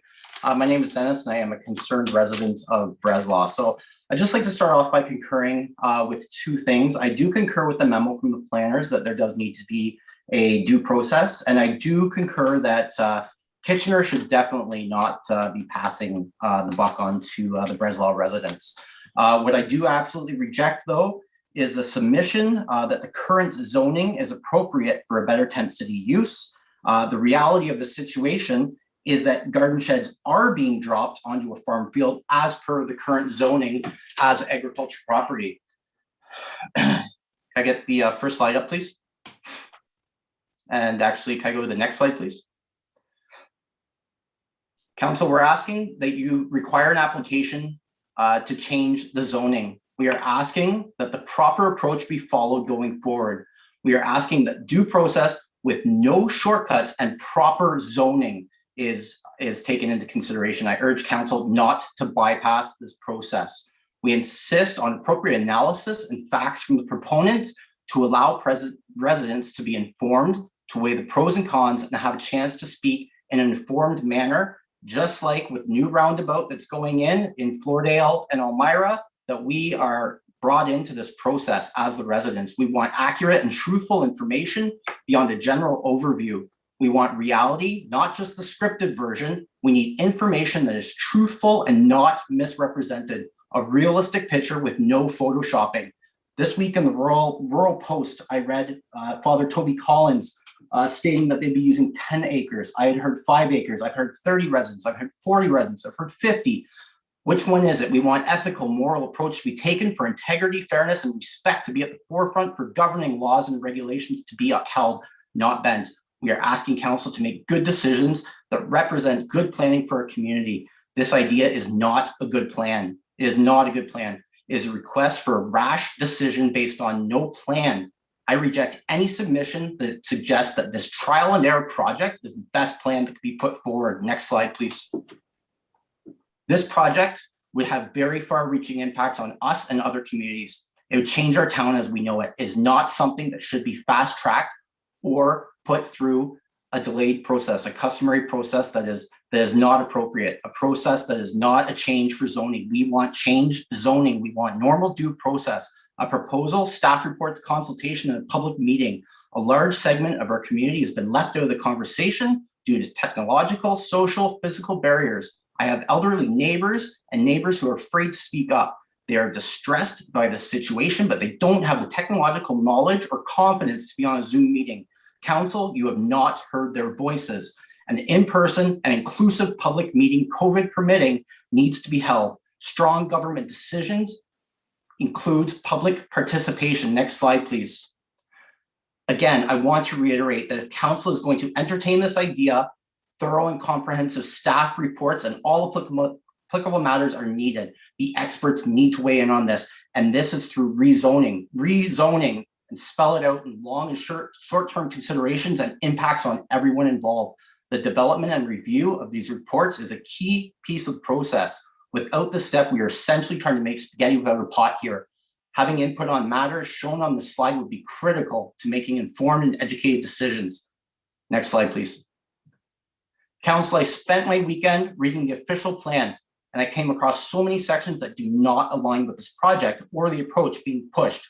I just highlighted a couple of them. According to the plan, the township values our close-knit community with strong emphasis on trust and good neighbors, streets, parks, trails, and neighborhoods that are safe, healthy, attractive people places, a clean, green township of Woolwich, minimizing vehicle use, prime farmland, a decision-making process which is open and gives voice and choice to individuals, businesses, neighborhoods, and the community. Further, one of the township's main principles is to manage growth within Breslau in a manner that respects the existing residents in logical, efficient, and cost-effective. The approach taken thus far has lacked respect for the existing residents. We have been shamed, we have been silenced, we have been publicly villainized for expressing our views.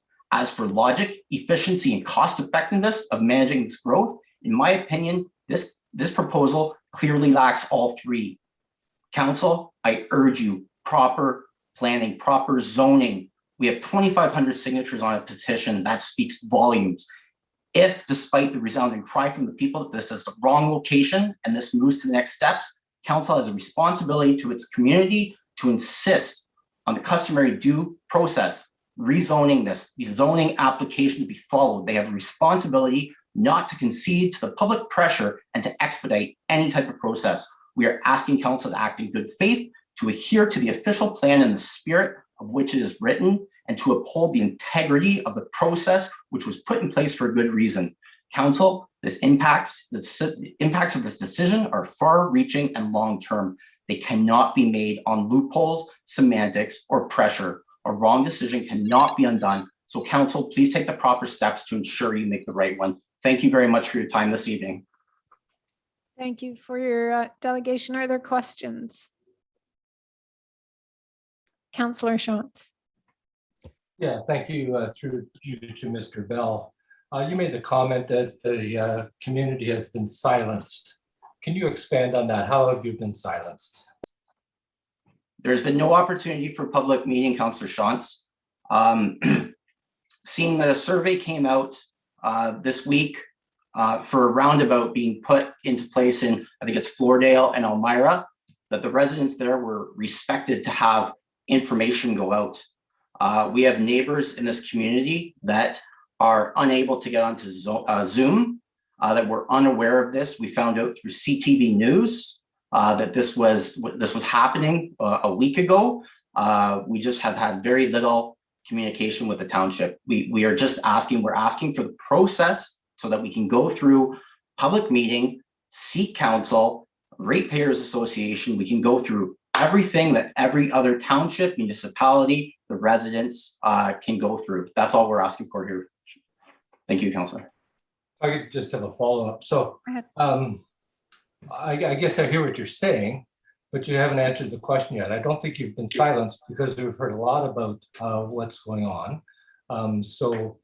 Just because there's been no application, so there's no need for a public meeting at this point. So again, I ask, how have you been silenced? Because I've heard a lot of phone calls, I've gotten a lot of emails, and so I missed the point that you've been silenced.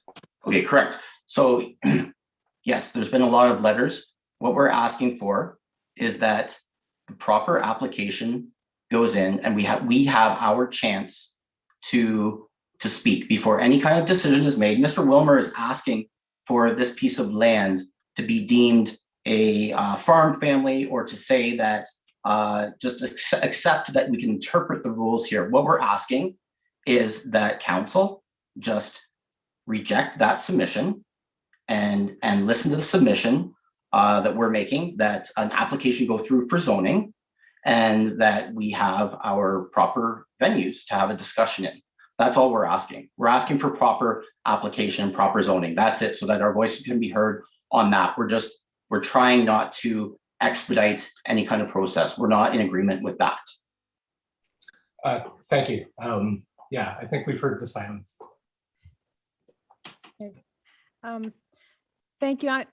I'm going to just take this moment to just clarify something that I've heard a number of times and I've responded to a number of times, and that is that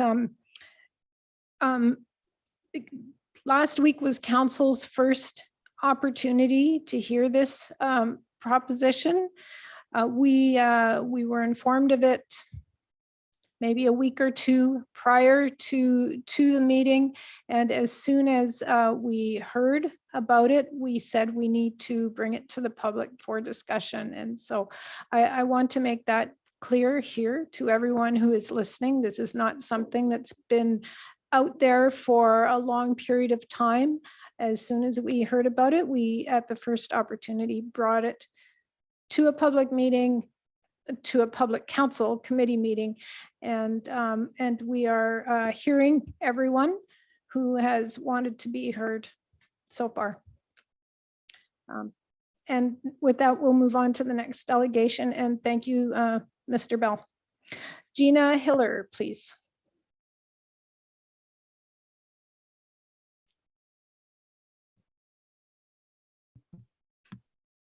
Sorry, I forgot I had to turn my camera on.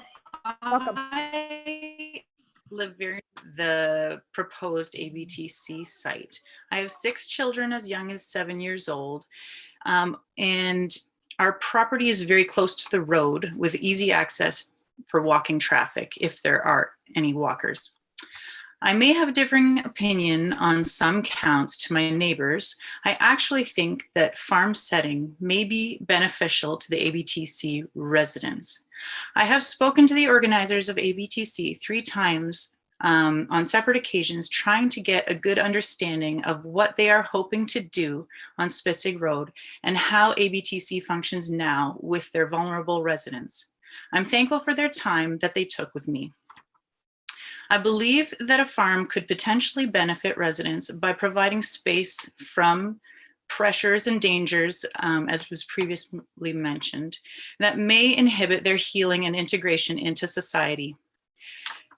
The organizers had told me that 3 of their residents have gotten off of fentanyl since living at ABTC.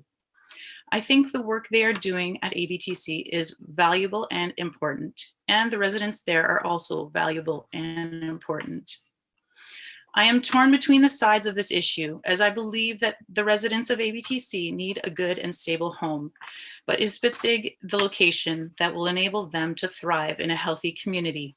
I understand the apprehension from our neighbors. We all purchased our properties with the understanding that it was a farming community suitable to raise our kids and bring them up. Because of the apparent resistance and displeasure of ABTC moving into the Spitzig locale, I do not think the Breslau community is open and ready to support ABTC, as I think that the residents will need to thrive there. I also am concerned about the school next door and the 17+ children living in the rural close vicinity, one of which is my young son who has special needs. I am not convinced that having so many children in the immediate area is a wise and safe location for ABTC, even though I think there would be many benefits to the ABTC community. I just can't in good conscience promote residents that have real potential to cause harm to our children who are also vulnerable, even though our family really does want to support ABTC. Given the nature of the rural properties, my opinion is that ABTC would be better served on a property that has greater distance from adjacent residents and set farther back from the road, and definitely not near a school. I think that a farm property with those attributes would be ideal. At least that was my opinion before I heard some of what I heard tonight. I'm not an expert.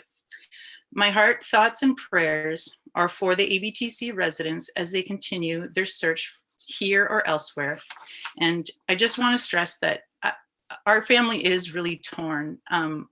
We do see that there's real benefits to helping people in community like this. And so I really do thank the organizers for giving me time, and they came to our house and spoke with my children as well and explained things to us. And I just really want to say thank you to them for that.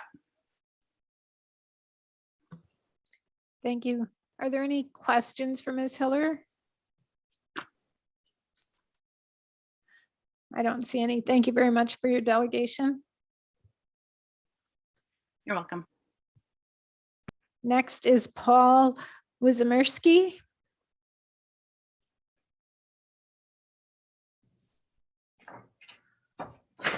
Is the audio okay? I wasn't able to do a sound check before. Yes, that is fine. How did I do with pronouncing your name? Not bad. Okay. Welcome. Hello, good evening. So thank you to the mayor and to the councilors for the opportunity to talk as a delegate. My name is Paul Wyszymirski or Wyzymirski. I've been a resident of Breslau for over 10 years. Let me start off by stating my position. I am not opposed to the work being done at ABTC or a Better Tent City. I am, however, opposed to the lack of transparency in the tactics that are being used by this organization to enter the community, creating a self-imposed sense of urgency, delivering a vague and sparsely detailed plan, while putting the onus on the community to blindly trust that everything will be okay, should not be the standard by which council approves new developments. Asking for exemptions or novel interpretations to the bylaws is a dangerous precedent to set. These things are in place in order to protect the interests of the township, the residents, and the stakeholders of newly proposed development. And in this case, that would be the residents of ABTC. Allowing for exemptions does not show compassion. It shows a disregard for the responsibility that is owed to both the residents of Breslau and ABTC. It is important to point out that ABTC is making it seem as it was an established operation based at a lot 42, that they're simply relocating due to the sale of that property. However, as previously presented, this community was in jeopardy from the onset and was only allowed to remain operational due to a one-year exemption that was passed by the Kitchener City Council in July of 2020. So ABTC had at least 1 year to put together a formal plan and find a new location for their development.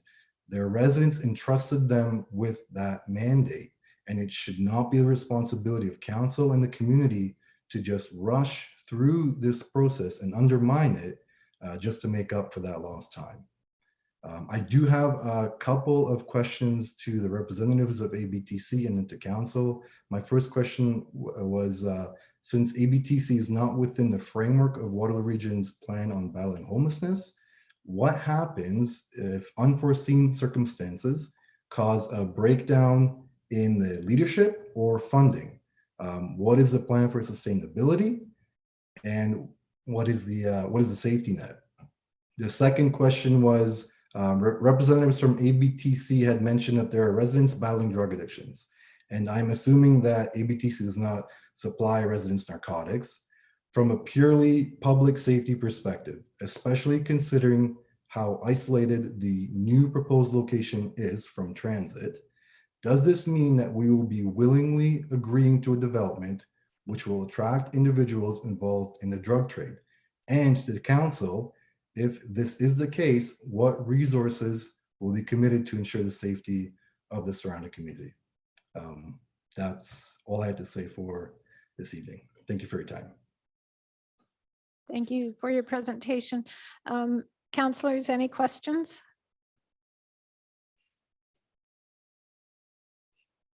Okay, thank you. We'll take note of your questions as well for the record and for future answers. Thank you. Curtis Getke. Good evening, Mayor and Council. Welcome. Jeff, if you could please begin sharing my PowerPoint.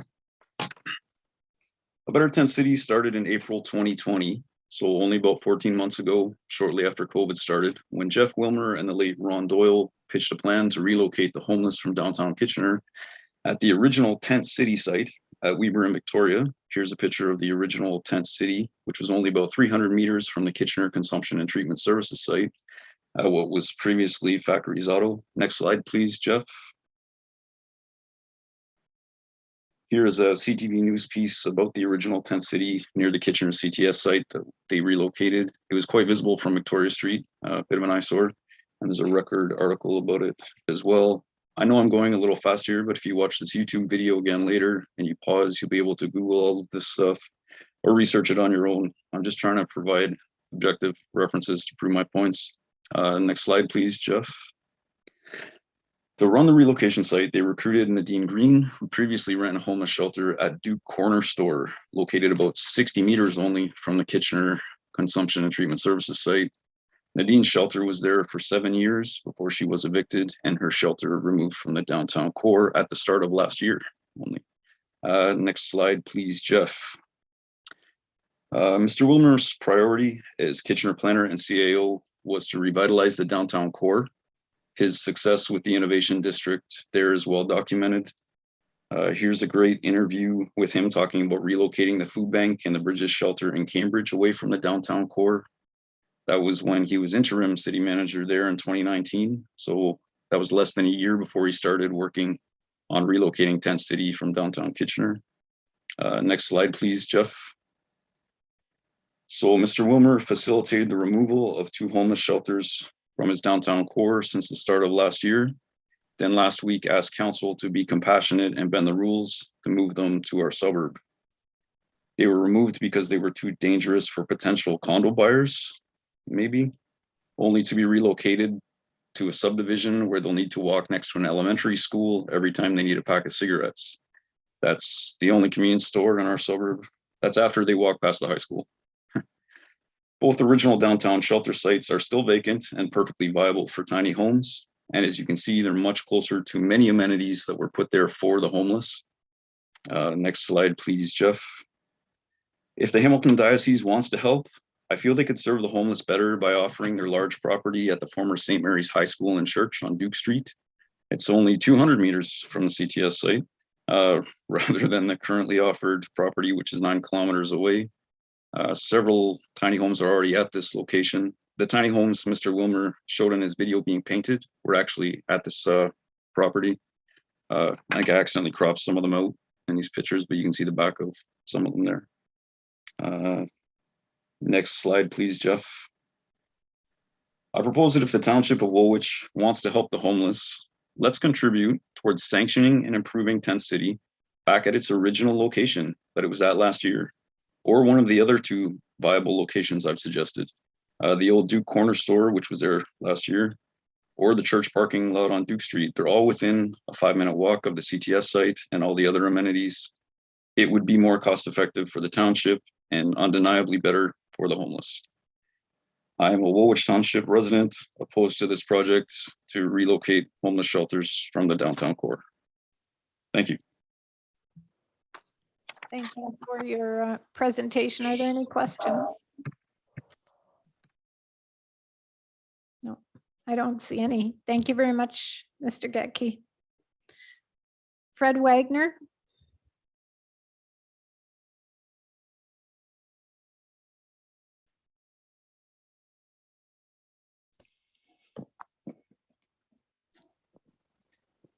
Mr. Wagner, are you with us? Yes, I'm with you. Thank Okay, you very there we much. go. Can you hear me?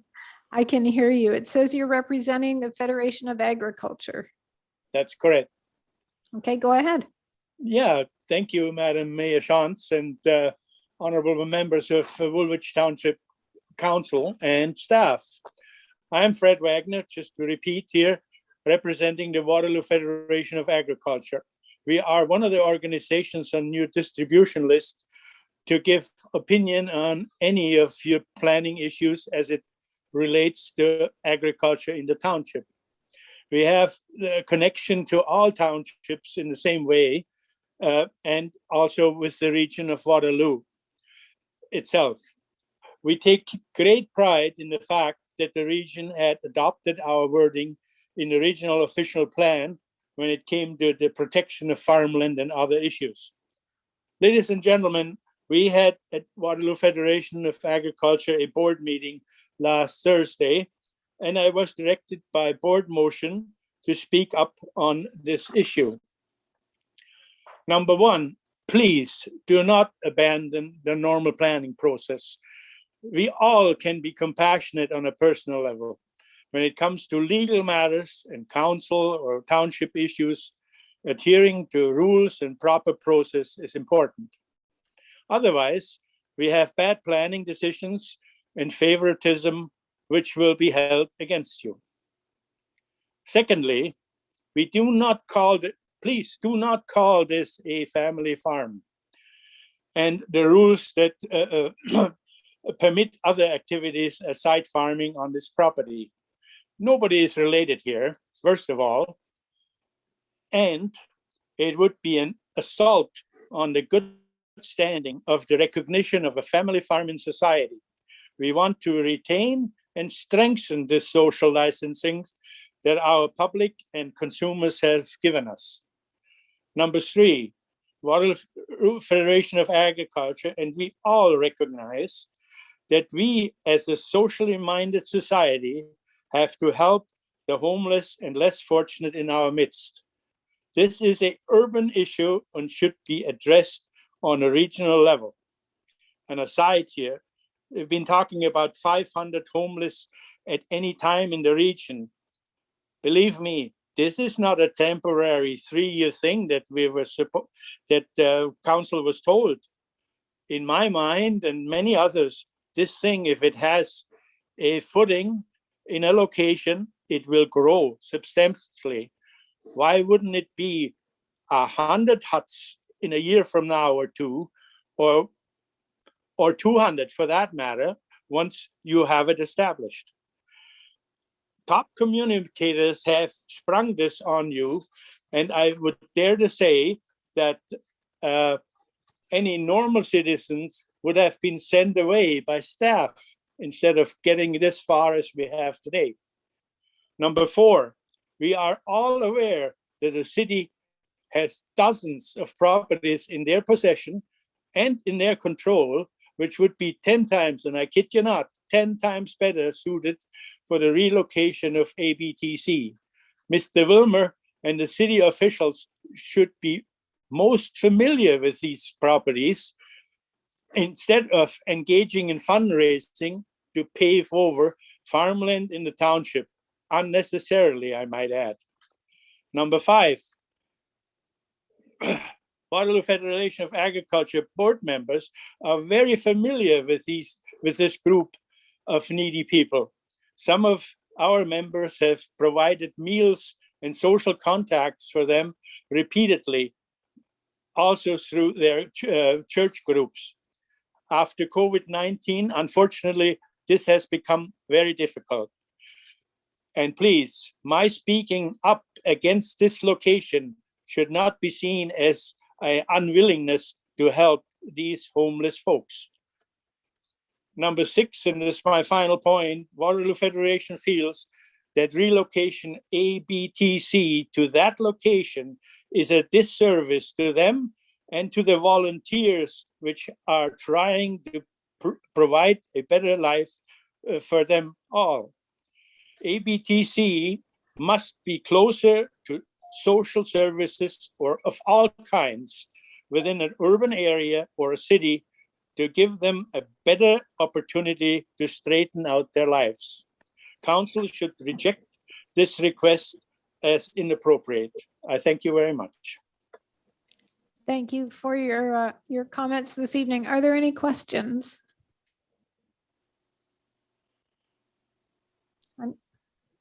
I'm not seeing any. Thank you. Thank you. Our next delegation is Mr. Ryan Yancey. Mr. Yancey. Good evening. Can you hear me okay? Can you hear me okay? You're a little bit pixelated. Try and go ahead. If it carries on, I'll let you know and maybe turn your video off. There we go. Okay. Thanks. Video's off. Do I sound any better? You do. Okay, can you hear me okay now? Yep. Thank you. We'll run with that one. Thank you kindly for your time, Mayor Shantz and honored council members. Very challenging position. My heart goes out. Once again, had a speech going against all advice. And I wanted to just eliminate everything that hasn't been shared. And please make loud noises at 4 minutes and 30 seconds. Hopefully you can do that so I can close quickly. The first comment I wanted to make is that I've had so many people reach out to me after the first council meeting, and I had over 50 people message me, call me. Some came over to my house, social distanced and all outside after Ford said it's okay. And the expression was twofold. Number one, I care about my family and community. Number two, I have nothing but goodwill and a heart towards the homeless people. And I reaffirm the message that our community has really rallied to say, look, maybe some in the community said there could be more that could be done for a better tent city. And that's a very fair comment. And one thing I would like to highlight is that the passion, like this has made CTV news. I had multiple people reach out to me for comment and others in our community. This is making news. And what is making news, in my opinion, is something that any town in Canada would take issue to and have concern with. This is not unique. This is not 2,500 unique Breslonians. This is an issue that any community in Canada would have, which is suspending and holding two truths to be equally weighted, which is number one, I care for my family and my community in that order. And number two, there's a deep care for the people at a better tent city and all homeless people in general. Both passionate concerns can be true. And I want to make it very clear, especially with respect to Laura's comments, just the easy reference to that many citizens are afraid of residents. That could not more inaccurately represent the residents of Breslau. The truth of the matter is the residents of Breslau have no issue with any single individual from a better tent city. In fact, one Breslonian drove out and reached out. Another one shared that they're shipping eggs, not fanfare, discreetly and privately, just giving some of the eggs from their farm. There's a heart of compassion here. We're not afraid of any residents. We have legitimate and valid concerns about a particular policy. So for example, if my daughter, when she turns 16, starts blowing stop signs, I don't say, I don't love my daughter because she's blowing stop signs. I separate my heart and my love for my daughter for her bad policy. I say, you're blowing the stop signs. Your policy is bad. And what I don't appreciate is linking my observation of bad policy, which so many people have overwhelmingly commented on, versus they're afraid of the people. No, we're not afraid of precious children of God or valuable people if you're not of faith. We agree that all people are valuable. The contention is with a political issue, not the people of the better tent city. And that could not be better highlighted than some of the comments from the delegates in favor of a better tent city, where they made beautiful, impassioned, honest, sincere, heartfelt arguments of compassion for the people of a better tent city. But I was scrupulously taking notes and wrote no actual arguments down for the actual location, which is a substantive issue here today. And I understand we can't interrupt them and say, is there anything linked to the issue at hand? I get that. And you've been very gracious in listening to people share. So thank you for that. I also wanted to, so my point to that is that the people of Breslau are no more or no less compassionate than any other community. We have valid concerns. With respect to what Jeff said, he already, that you have the opportunity tonight to interpret the bylaw as, quote, already permitting use. I would like to point out a comment made later by Delegate Martin, who introduced a new term to us called, what's it called? People zoning. And I thought we just created a double bind. So if you're against the proposal for the location of the better tent city, it's wrong, immoral, and offside to what's called people zone, or he even linked it to a human rights tribunal issue. Yet, in order to gain the grounds of a compassionate, already permitting use, you have to engage in the very act of people zoning. You have to commit the crime of people zoning to validly assume that these people are, quote unquote, you literally have to stereotype the people and zone them as one family, contrary to his plea for you not to people zone. So it's one of those, if you agree with me, you can go ahead and people zone in order to get the permit. If you don't agree with me, look how terrible those people are, they people zone. And I think that that's an atrocious argument, and I hope one that council and Mayor Shantz you respectfully reject. Is that my 4:30 mark? I have more time than that. I haven't. That's your 4:30 mark. Oh, good Lord. Okay, so you're gonna hold the first minute against me, shoot. All right, so that was kind of actually Mayor Fred. How come nobody has mentioned that the city of Kitchener just allowed for us to put literally called tiny houses on our properties? Every resident can put a home on every resident can put a tiny home on your property. Boom, we've just solved the issue. Council, we solved the issue. Wait a minute, Are there not 40 willing residents in 500,000 city population region to take on this crisis? The answer is no. They're willing to spend 600,000+, if those numbers are correct, in order to make a home, yet can't afford the favor of just 40 residents to put a tiny home on? How is this not major news? How is this not the ultimate cheapest solution, especially with integration and proper housing being at the front? I used to play junior hockey. It was very easy to get me in a home, very cheap. What's the issue? Why is that not a major topic? So thank you for the time, and you guys have a tough job. I respect it, and I hope we can go back to the law. Compassion is found in the law.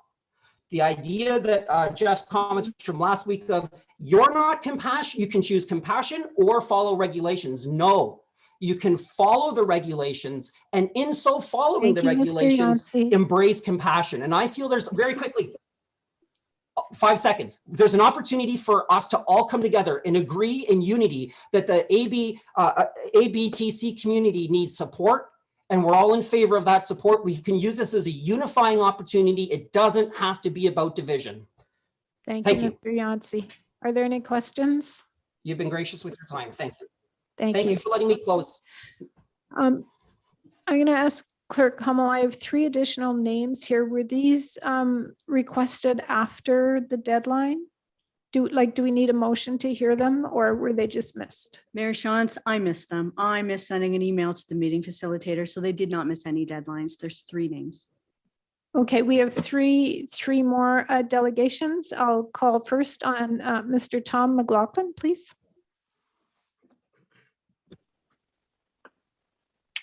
Thank you, Mayor Shantz, through you to council.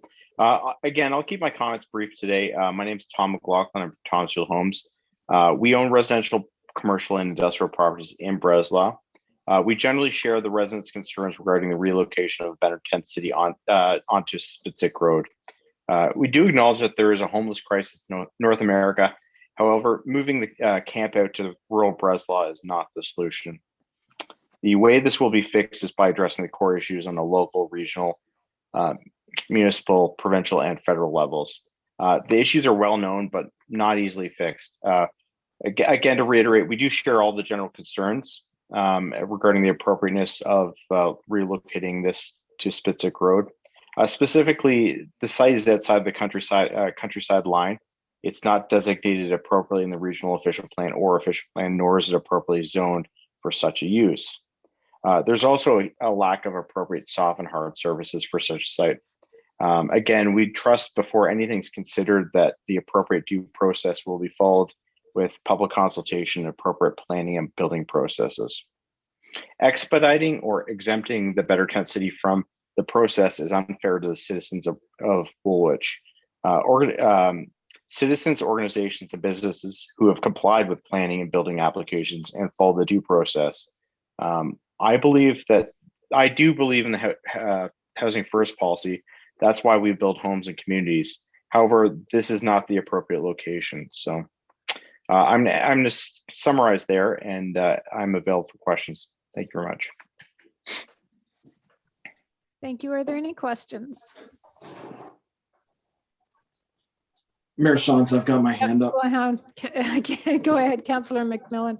Sorry, Mr. McLaughlin, Callahan I've just got to ask you, you support housing first for homeless people, and that's why you build houses. And how much does the average house go for that you sell? Right now, it's probably around $700,000. Thank you.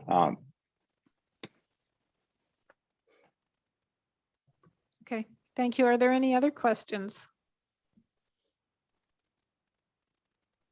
Okay, seeing none. Thank you very much for your presentation. Our next delegation is Diane Pillock. Ms. Pillock.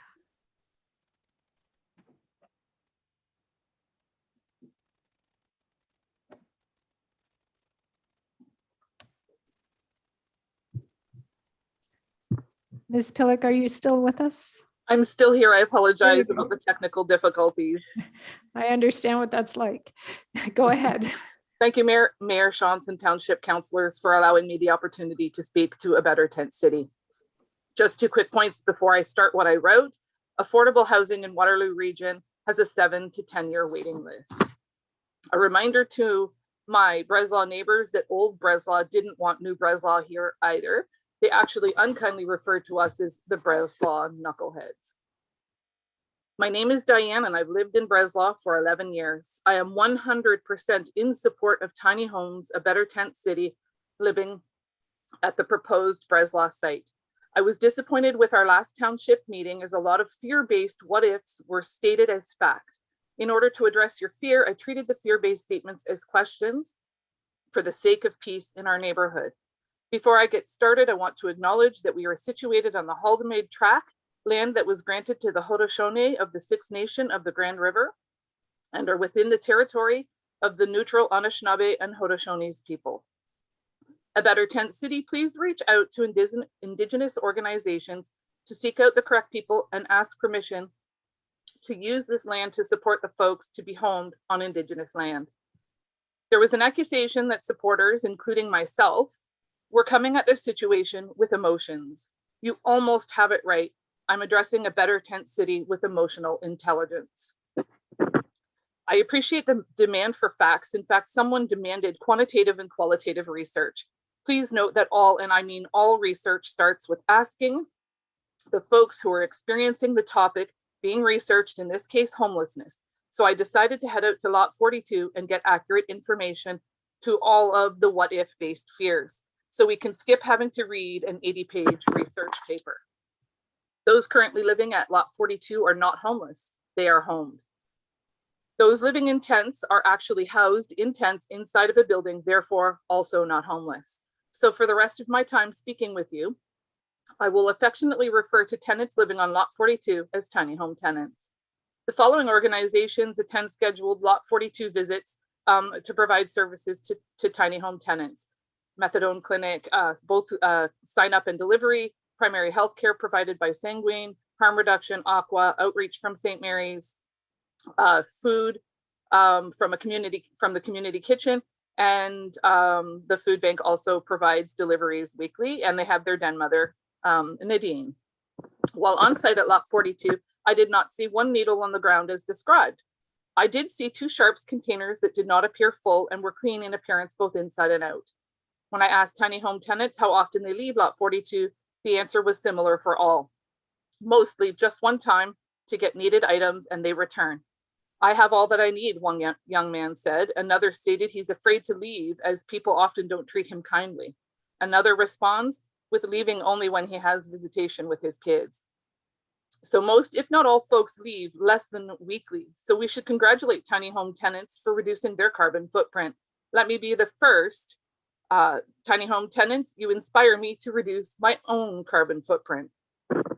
As I moved around Lot 42, speaking to many tiny home tenants, I was struck with how quietly and kindly I was spoken to. Yes, there is some addiction on Lot 42, and there are some medically fragile and emotionally fragile folks living on Lot 42. Addiction is born from trauma. It starts as a coping mechanism. At a harm reduction treatment center, 92% of males struggling with addiction experience some form of abandonment at a very young age, and 100% of females struggling with addiction experienced childhood sexual abuse. These are marginalized folks who've experienced historical intergenerational trauma. With that being said, they all deserve our compassion and space to heal. Last meeting, a man worried about his wife as he stated she was pretty, and he alluded to his concern over her lack of safety if a better tent city proceeded.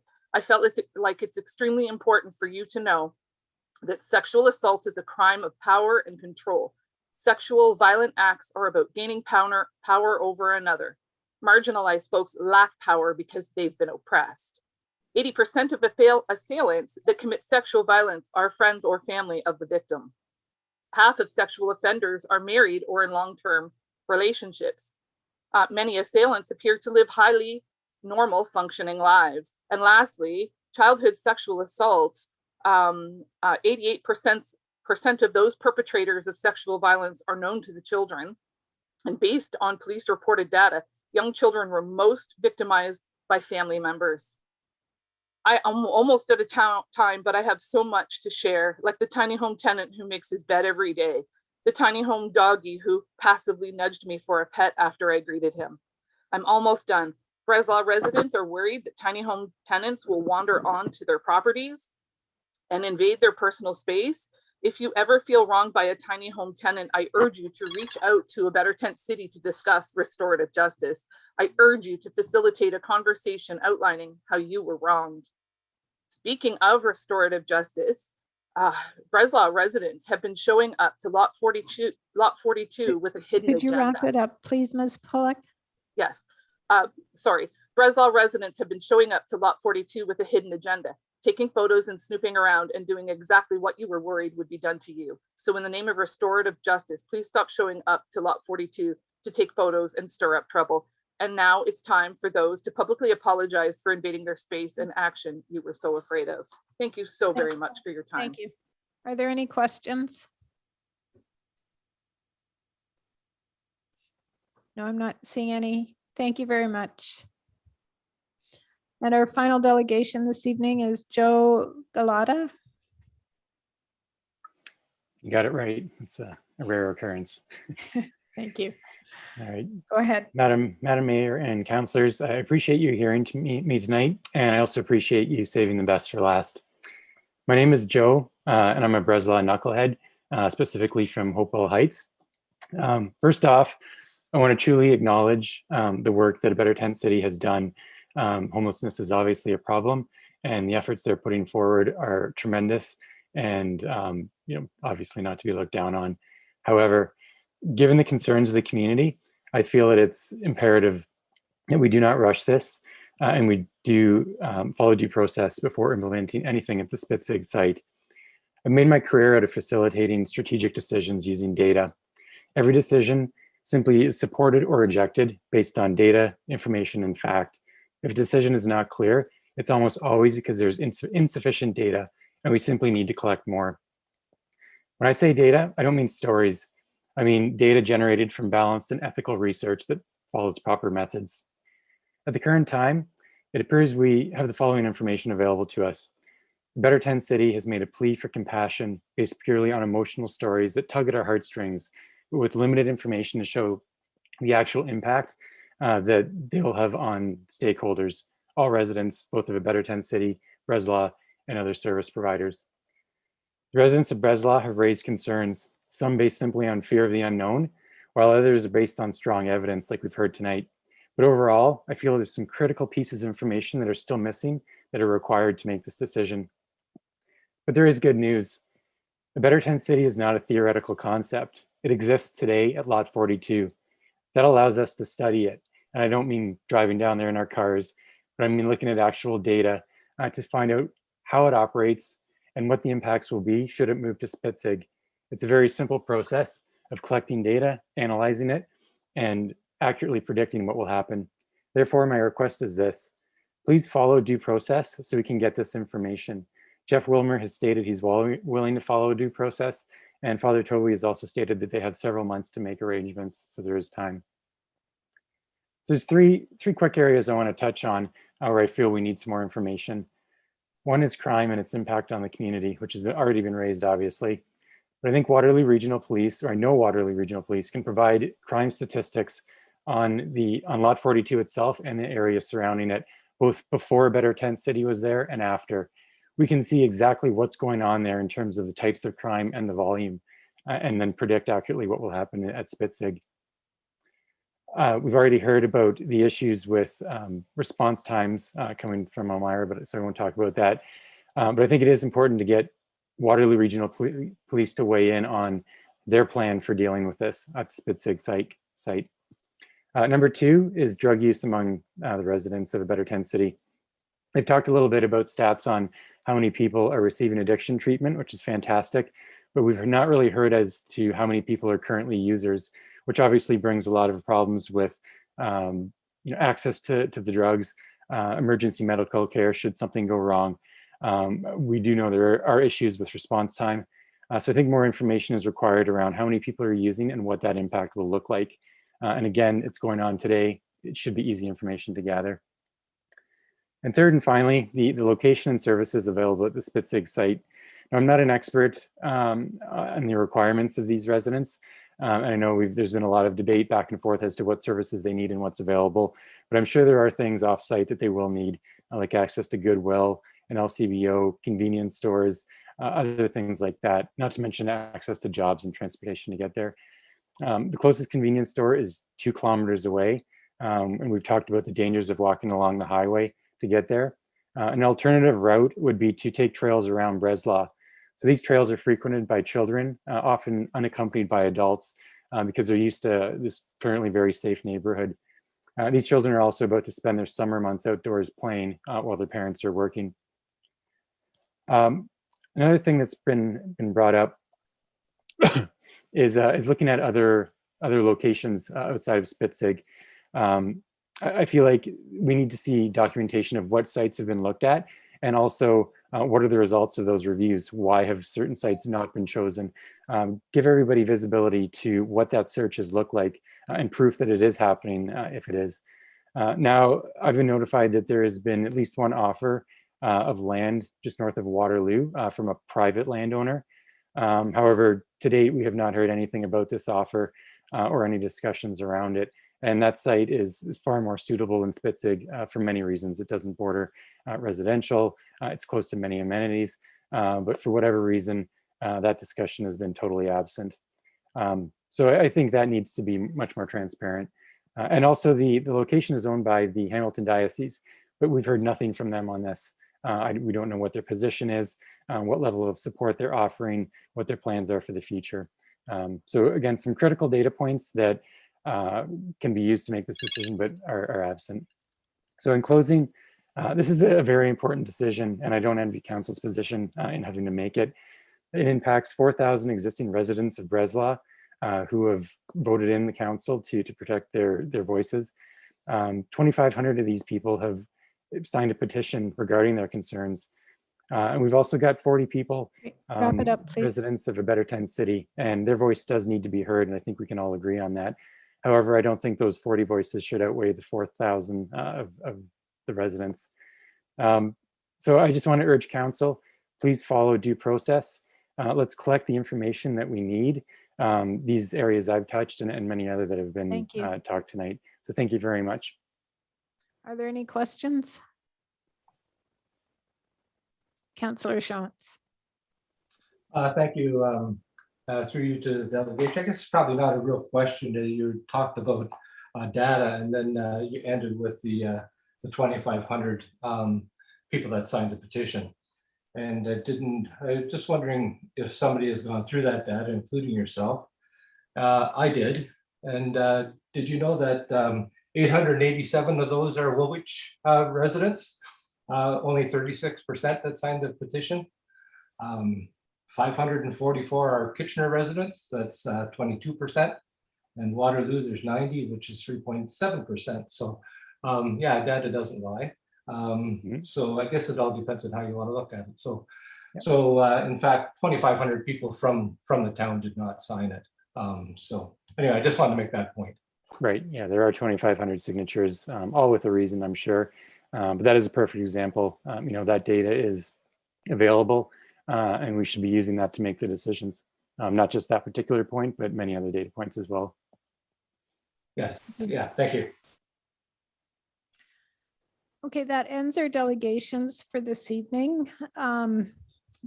Council, we've been asked by a Better Tent City if we would consider waiving due process. We've heard from our staff that they recommend retaining due process. We've heard passionate pleas from people who are in favor of the site, pleas from people who are supporting a Better Tent City, but not in this location. Where would you like to go from here? Councillor Shantz. Thank you, Mayor Shantz. I just have some comments that I'd like to make. And I have written comments, so bear with me as I just read them.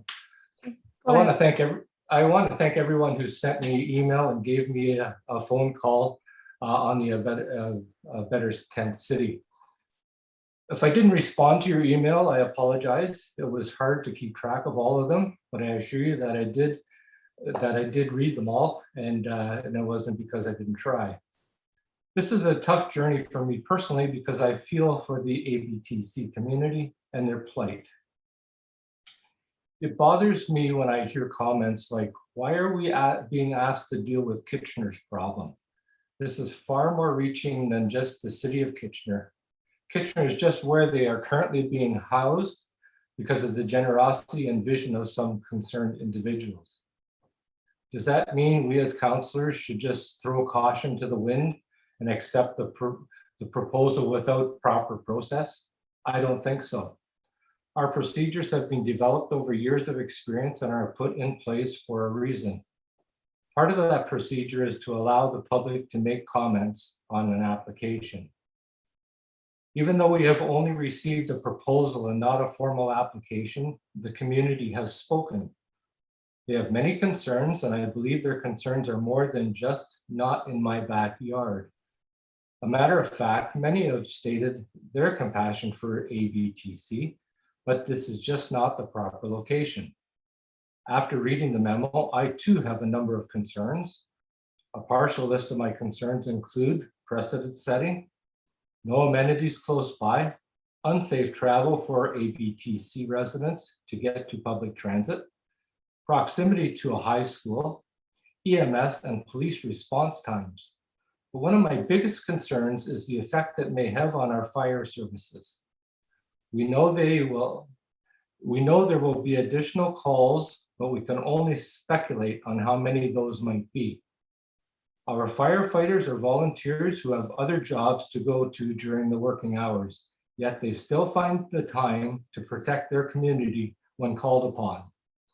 If we overtax these individuals, it could affect our ability to retain good people, which will have a negative effect on the whole community. If an application comes forward, I want to see proper procedures are followed. Therefore, I'd like to make the following motion. Whereas the Better Tent City ABTC group has requested that they be permitted to move to the Spissick Road property based on compassionate grounds, be it resolved that council requires that ABTC go through an appropriate and regular planning application process. Be it furthermore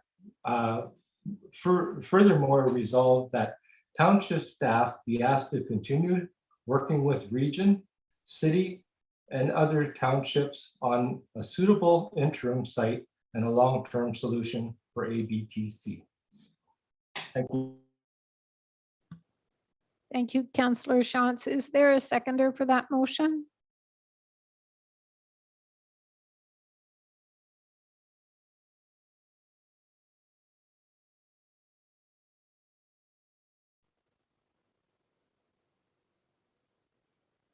Okay.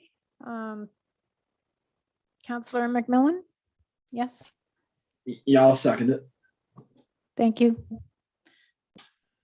Discussion on the motion then. Councillor McMillan, did you want to speak to it? Yeah, please. I do have a question actually for our staff.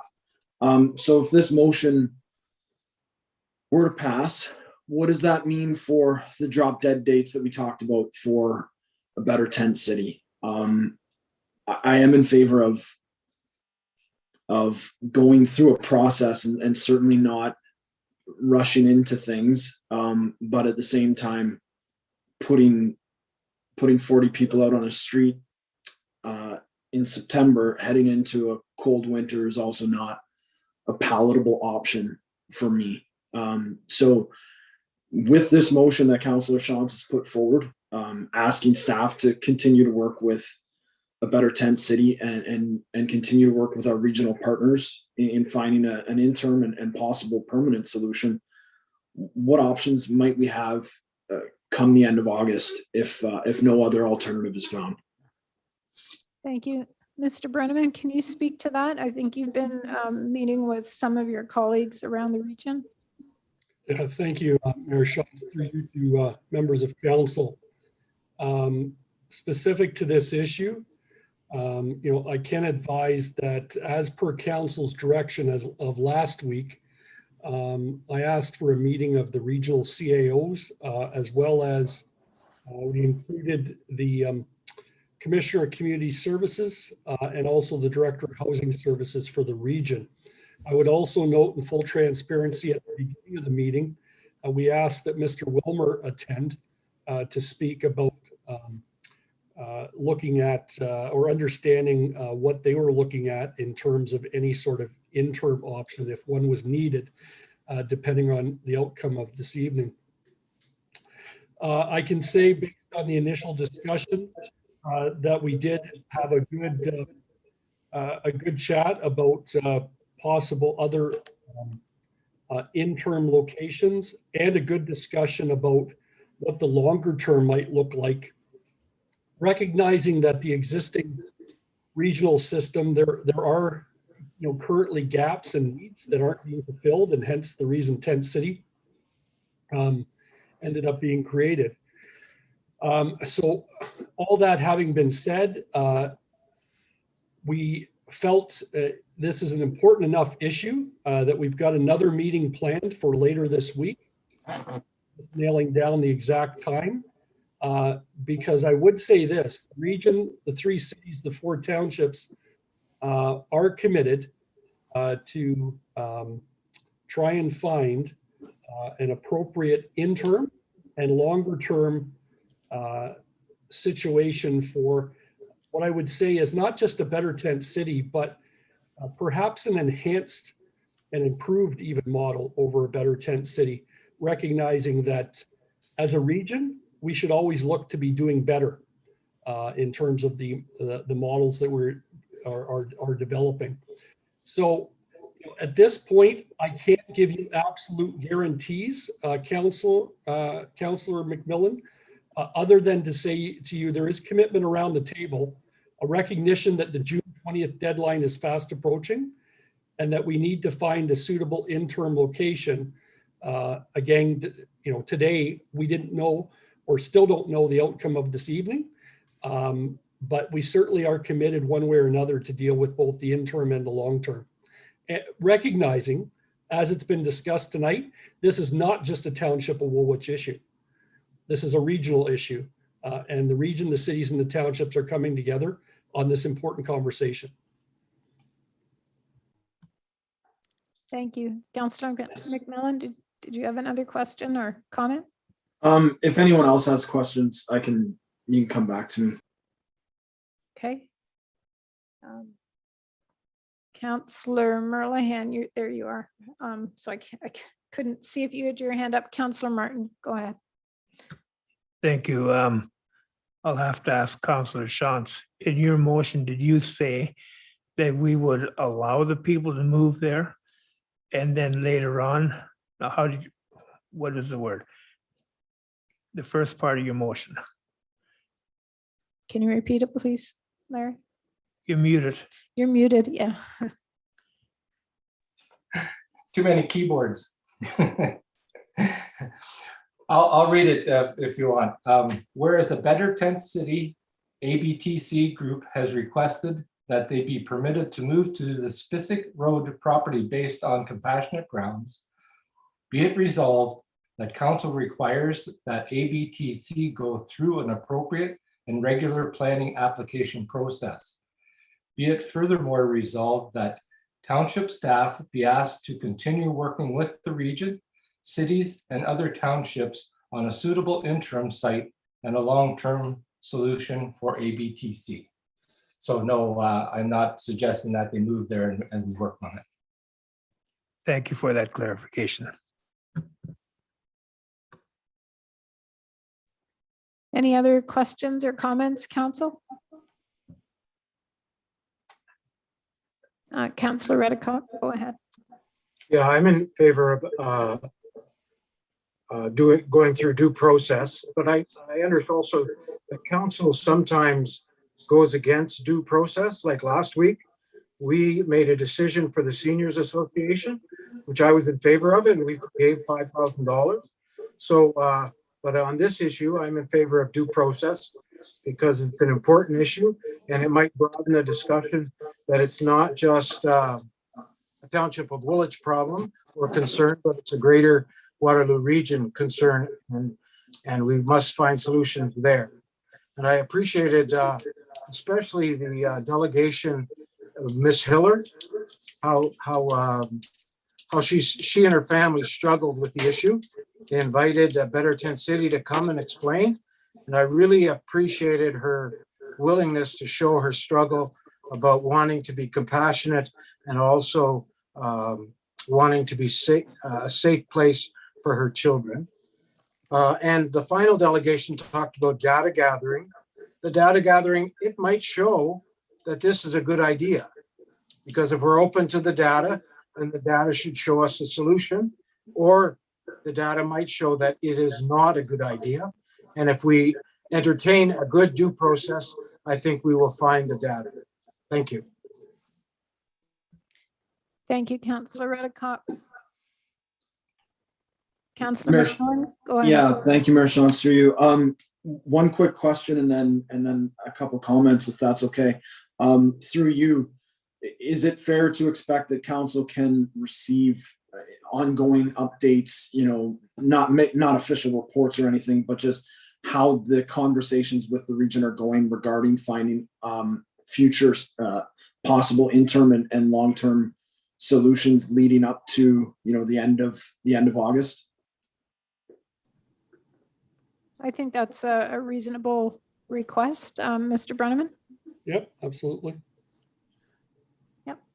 Excellent. So if it's okay, just before we vote, I've got a couple comments. I think it's important we acknowledge that the complaints coming out of Breslau are not just about not in my backyard. People have genuine concerns.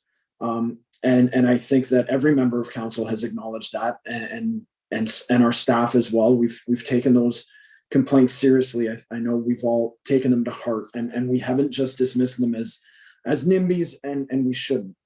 I do think that when it comes to saying whether or not the spot is good for the residents of a Better Tent City, we can't do that. We can't dictate to those residents, those people, what is right for them. And I think we have to defer to the people who are in this, that are working on behalf of the residents, and to the residents themselves. It's not up to us as a council or a greater community to dictate to residents what is best for them. So I think arguments about this isn't a suitable place for them, they can decide that.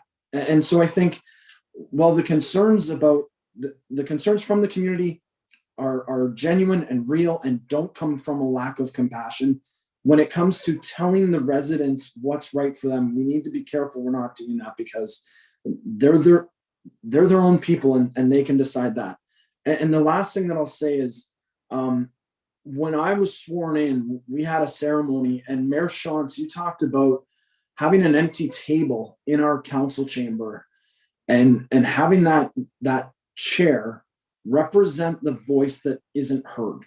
And I think in this instance, it's very easy to understand who that chair is for. And the people that have come out in droves, I understand the confusion about process and feeling like you haven't had a voice, but through petitions, through delegations, through emails, through phone calls, your voice has been heard loud and clear. There's an empty chair there that voice is not being heard. And I think as council, we need to remember that, as Mayor Shantz so eloquently put, that voice that doesn't get represented. So that's all I have for comments and questions. Thank you. Councillor Redicott, go ahead. Yeah, I just want to acknowledge the work of Mayor Shantz in responding to the many emails. I really appreciate it. I didn't have time to respond to all the emails, and I really appreciated your compassion and your attention to detail in responding to all the residents, and I just like to publicly acknowledge that. Thank you. Councillor Merlehan, go ahead. Thank you, Mayor Shantz. Through you, I just have general comments. I do first want to acknowledge all the delegations tonight. I very much appreciated everyone's views and how the information was presented and the thoughtfulness that was put into everybody's presentation. So I appreciated that. I kind of didn't expect it just because this past week has been a little bit, we'll say, crazy with the amount of emails. This has been an issue that I don't think any member of council here has had this much feedback from a community, and it was pretty overwhelming on all issues for myself personally. To respond and to read the amount of information that was being sent our way. And I do appreciate hearing from constituents and residents on all sorts of issues, but it was a lot. So that and that does play into my decision as well. I think we have to recognize homelessness. It's already been said that, you know, this is much bigger than Woolwich Township. But providing homes, it improves people's mental health, substance abuse declines, fewer calls to emergency, less crime. These are all things that have been researched all over the place. So we know, as you know, most of the people here who have homes, that having a home for everyone is it can only do good things. And I've been really torn on this issue coming to Woolwich Township. Now, Woolwich is a lower tier government. Housing and shelter is not part of our mandate, but there's certainly nothing stopping us from you know, trying to promote that and advocate for that where we see it in the region. So I certainly support the part of the motion there that staff and council continue to work at the regional level to try and get more assistance. And, you know, through this issue, if you didn't hear about a Better Tent City before last week, everybody's heard about it now. There is a lot of talk in, you know, all communities. I get texts from my mother all the time about what kinds of things can be going on for a Better Tent City. Not a conversation that we've had before, but people are definitely talking, and I would think that is a good positive first step. Especially in Woolwich Township, where we don't have a lot of experience with homelessness at all as a township. Even the residents, we don't see it. The reason I'm going to support Councillor Shantz's motion to continue with due process. I think at the end of the day we'll get a better decision. Like Councillor Redekop said, you know, once we have the data, those data points will lead the way in many instances. The part of the one of the issues I have with this being a temporary use was said at the last meeting from Mr. Wilmer that they were thinking 3 years, and then the region's latest press release about ending homelessness and providing more affordable homes, that would be the answer. Unfortunately, just in my assessment of that direction, they'll be nowhere close to ending homelessness and providing more affordable housing when it's about 600 homes in the next 10 years that they're looking to add, when it should be something like 6,000 more homes. So, you know, as a community, as a region, this is where individuals can reach out to regional councillors, any of your councillors, and request that the councils do more if this is something a direction that you think we should be going.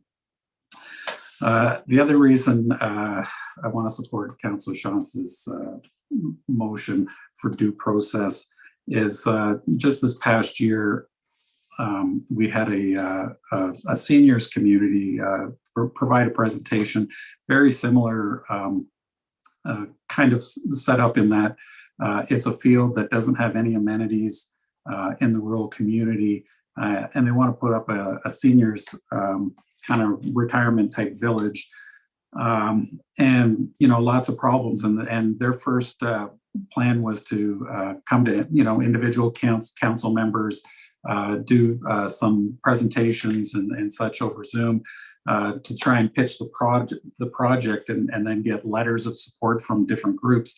And my very first question to them was, how did the planning, your discussion with the planning department go? And they hadn't gone to that area first because they thought if they could convince council to go that route, maybe that would bypass some of the pain in the buttness of having to go through planning.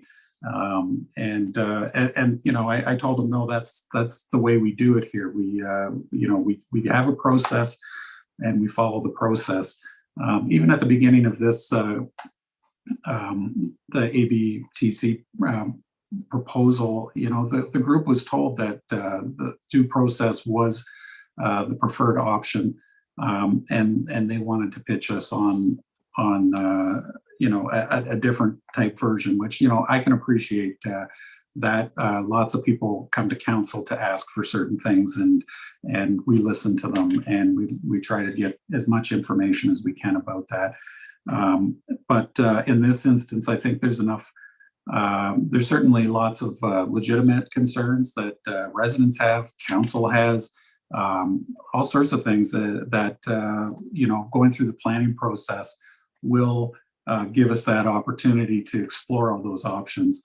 And I think that's really best for how we move forward. But in the meantime, I'd be calling on my regional colleagues to take a closer look at how we provide shelter to people. There's clearly, not just 50 people falling through the cracks. There's hundreds. And in a community such as ours in Waterloo Region, with so much, so much opportunity, so much wealth for so many people, it makes me feel bad that we can't do more or we won't do more. And I see when we, as politicians and at different levels, when you want something, you can make it happen. If you want expensive artwork for the LRT, you can find budget for that. If you want to expand an airport for $50 million, you can find money for that. How come we can't find money for the people that don't have any? And I struggle with that a lot and for a lot of years. So this decision is hard, but I think I know that due process is where we need to stay on track, and the residents have been heard. They have spoken fairly loud and clear and on this issue. I think that's all I have to say. Thanks. Okay, thank you. Councillor Shantz. Yeah, could I call for a recorded vote, please? Yes. Before I call the question, though, I'd just like to say a couple of things as well. First of all, for Councillor Merlehan, the region of Waterloo has increased our budget for housing considerably in the last year or two. We've taken on an attitude of housing first. We've started a number of pilot projects to test out different models for affordable housing. And we're increasing the number of affordable houses considerably. We've donated property to developers with the intent to develop affordable housing. And it is a high priority at the region, and we have devoted quite a budget towards it. I don't have the numbers in my head because I don't keep those numbers in my head very well. I'm not sure if Mr. Brenneman wants to speak to some of the housing initiatives that we've done in the township that he's been working on with the rural communities. I think just to say at this point, we've identified through the Rural Recovery Coordinating Committee, which is the 4 townships and all of our community support agencies, the need in our rural communities for more in the way of affordable housing. We recognize that there has been good support from the federal and provincial governments for affordable housing initiatives within the region. However, based on the population density and size of the cities, there certainly has been more of a direction and focus there. However, things are starting to move towards a better understanding that there is very much a need in the rural areas as well. And to that end, as a township, certainly our staff team is working with the region on certainly trying to make sure that we work with the region on identifying sites throughout the municipality that may be candidates for affordable housing and looking at that.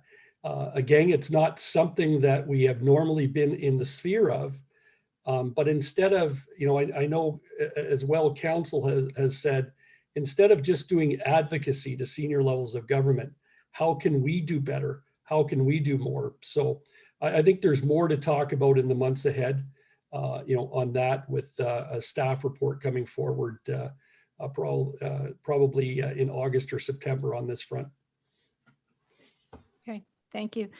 And so regarding the motion that is before council, you've asked for recorded vote, so I'm just going to make a comment about my vote. I fully support the Better Tent City model and the work that they're doing. I think it is very good and very necessary, and I think it's a really interesting model that as a region we need to consider. But I also believe in due process, and I think that it's important for all the reasons that have already been stated that we follow due process. And so that is why I will support the motion. So I'll call a question, and I'll ask Clerk Hummel to take the vote, please. Thank you, Mayor Shantz. Before I do, I just want to say I had someone ask me to read the letter from Woodland Christian High School. It's a 3-page letter. I don't think there's enough time to do it, but it did outline support for the work of a Better Tent City, but also outline some observations and concerns. It is in the council package on our website, listed as page 42. And if anyone needs help finding that, you can email me, go to our website, our contact page, click on my name, send me an email. For now, I'll take the recorded vote. We take the vote in random order. It's been moved by Councillor Shantz, seconded by Councillor McMillan. Does council want me to read the motion again? Yes? The motion that you're voting on. Oh, was there a yes in there? Councillor Martin. No. Councillor Martin? Yes, okay, please. The motion on the floor, whereas the A Better Tent City group has requested that they be permitted to move to the Spitzig Road property based on compassionate grounds. Be it resolved that council requires that ABTC go through an appropriate and regular planning application process. Be it furthermore resolved that township staff be asked to continue working with the region, cities, and other townships on a suitable interim site and a long-term solution for ABTC. Is that correct, everyone? Yes. Okay. I am going to call in random order. If you vote yes, it means you support the motion on the floor. If you vote no, it means you're voting against it. Are we ready? Councillor Redicott, I vote yes. Mayor Shantz, Yes. Councillor McMillan, Yes.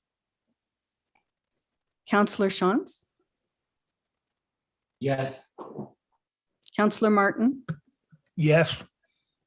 Councillor Merlehan, Yes. unanimous. Thank you. Thank you, council, and thank you to the community for a very respectful evening. So just to be clear, the Better Tent City is still free to make an official application if they so desire, and that will go through the normal planning process. And also, Mr. Brenneman and myself will continue to work with our other city and township colleagues and our regional colleagues on trying to find an appropriate place for them, and also on the other housing issues that are out there. I'm just going to ask council, is there anything else that we should clarify for the people who are listening? Councillor Redicott? No, sorry, I was just going across my screen, sorry. Okay. Sorry. Okay, thank you. Thank you very much. We will move on with the agenda then. That is the communication tower at 128 Catherine Street South. We'll call on Mr. Vink, please. And we also have a delegation for this one as well, but I'm going to call on Mr. Vink first. Thank you, Madam Mayor and members of council. So this is report 23-2021. It's proposal for a communications tower, 45-meter high tower to be proposed on 128 Catherine Street South, just to the south of Winterburn. It's going to be right next to the cemetery, set back a little bit from the road. I'm not going to go into great details. It's kind of a standard type of communications tower that you see in terms of a base with a fenced yard area with a bit of a small building, and then the tower itself.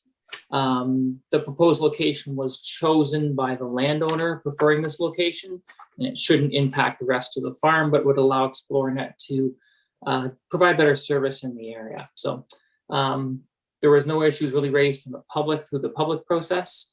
And the recommendation was before you tonight to support the proposal. Any questions from council? Are there questions, council?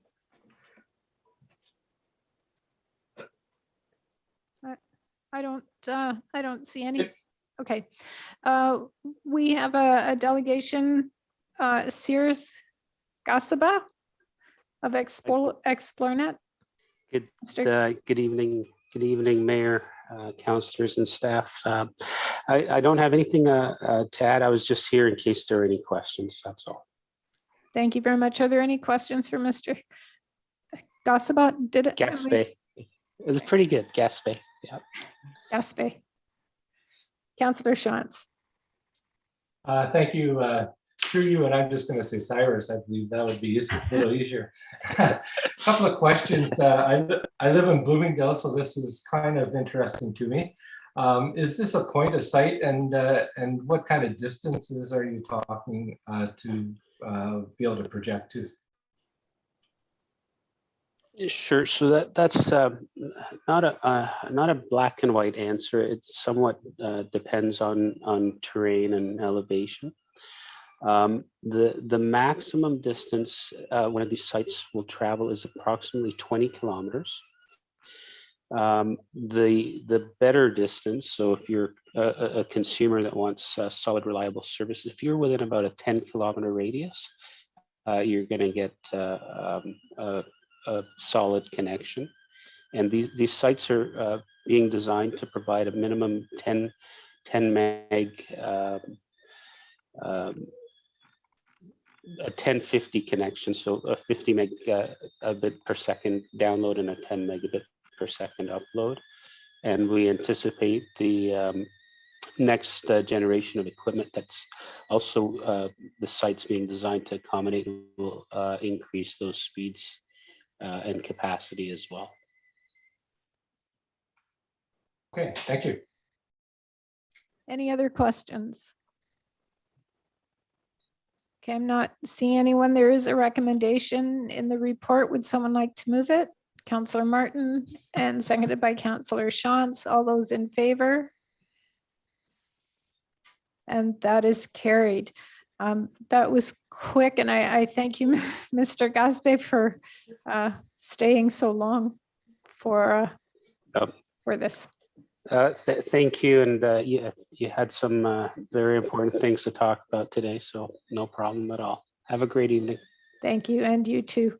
And we're going to take a 5-minute break, and then we'll come back and finish up the agenda. Thanks.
The other thing was good too. What? The vigil. Yeah, oh, good. The vigil, but then in the middle, somebody.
Welcome back, council.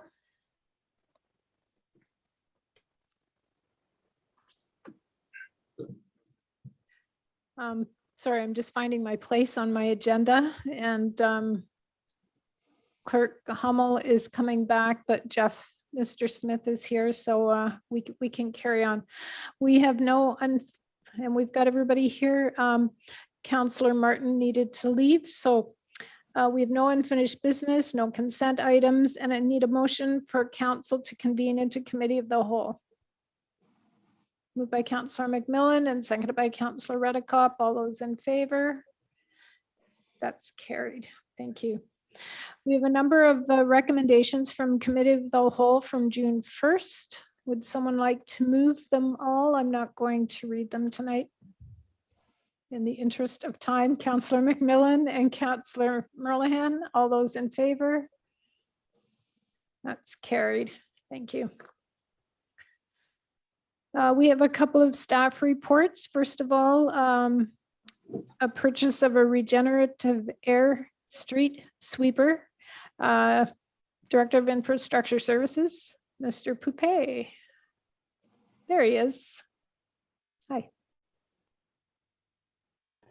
It was delayed for me. Sorry. Thank you, Mayor Schatz, and through you to members of council. I will keep these reports brief. What we're asking council to do is exempt us from the procurement policy and sole source a Timco DST-6 regenerative air sweeper. We've been very happy with this street sweeper. We've had it since 2012, and it is time to retire it and purchase a new one. And I think that there is a number of useful information that was provided in the report outlining why we like this, but certainly we've been finding a lot of success with it, and we're just asking council to allow us that luxury. I can tell council, we did do a comparator. Oshawa recently purchased the brush type sweepers, and we are in the ballpark.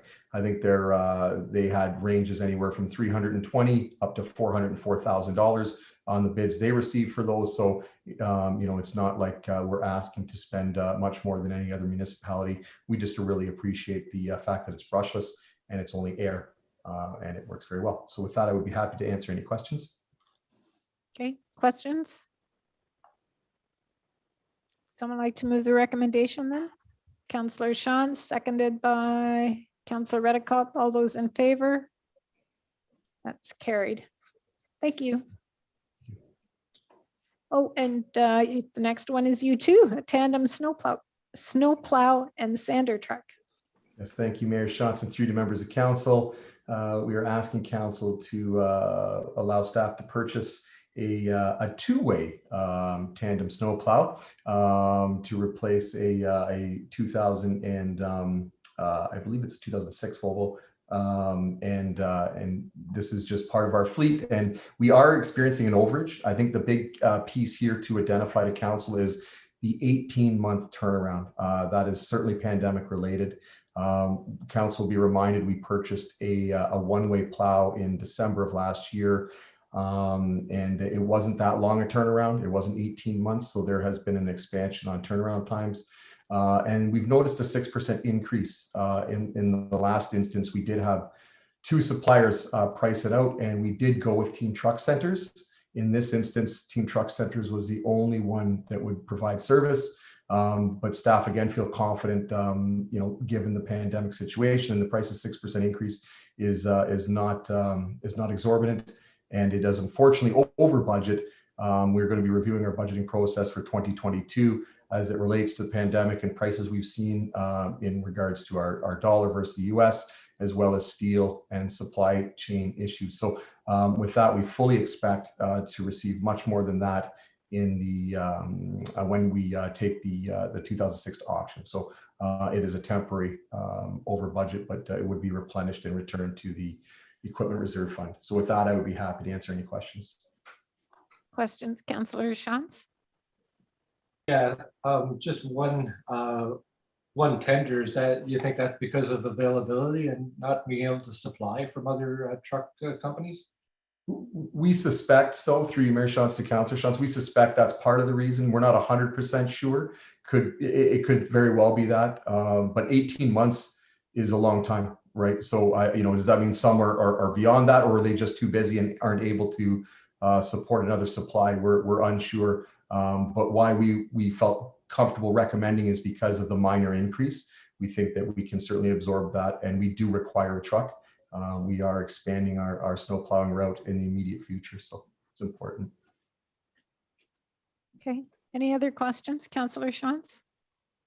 Yeah, it's just too bad that Councillor Martin isn't here to suggest pass this motion, because he's been pushing for a two-way for a long time. So anyway, You'll be happy. Moved by Councillor Shantz, seconded by Councillor Merlehan. All those in favor? That's carried. Thank you. Roof replacements at Elmira Fire Station, Conestoga Fire Station, and St. Jacobs Arena. Mr. Blake Miller. Mr. Miller, welcome. Thank you. Good evening, Mayor Shantz and Council. I'd like to present report R12-2021, which is the roof replacements for the Elmira Fire Station, Conestoga Fire Station, St. Jacobs Arena.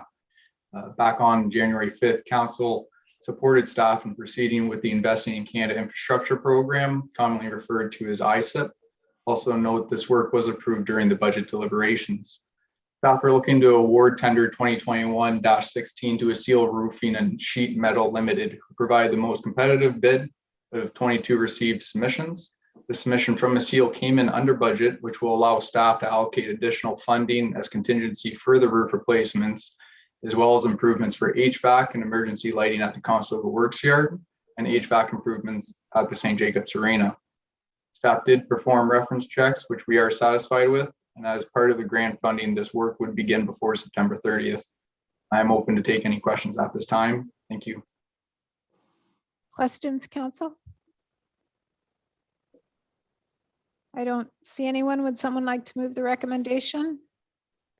Moved by Councillor Redekop, seconded by Councillor McMillan. All those in favor? That's carried. Thank you, Mayor Shantz. Thank you, And Mr. council.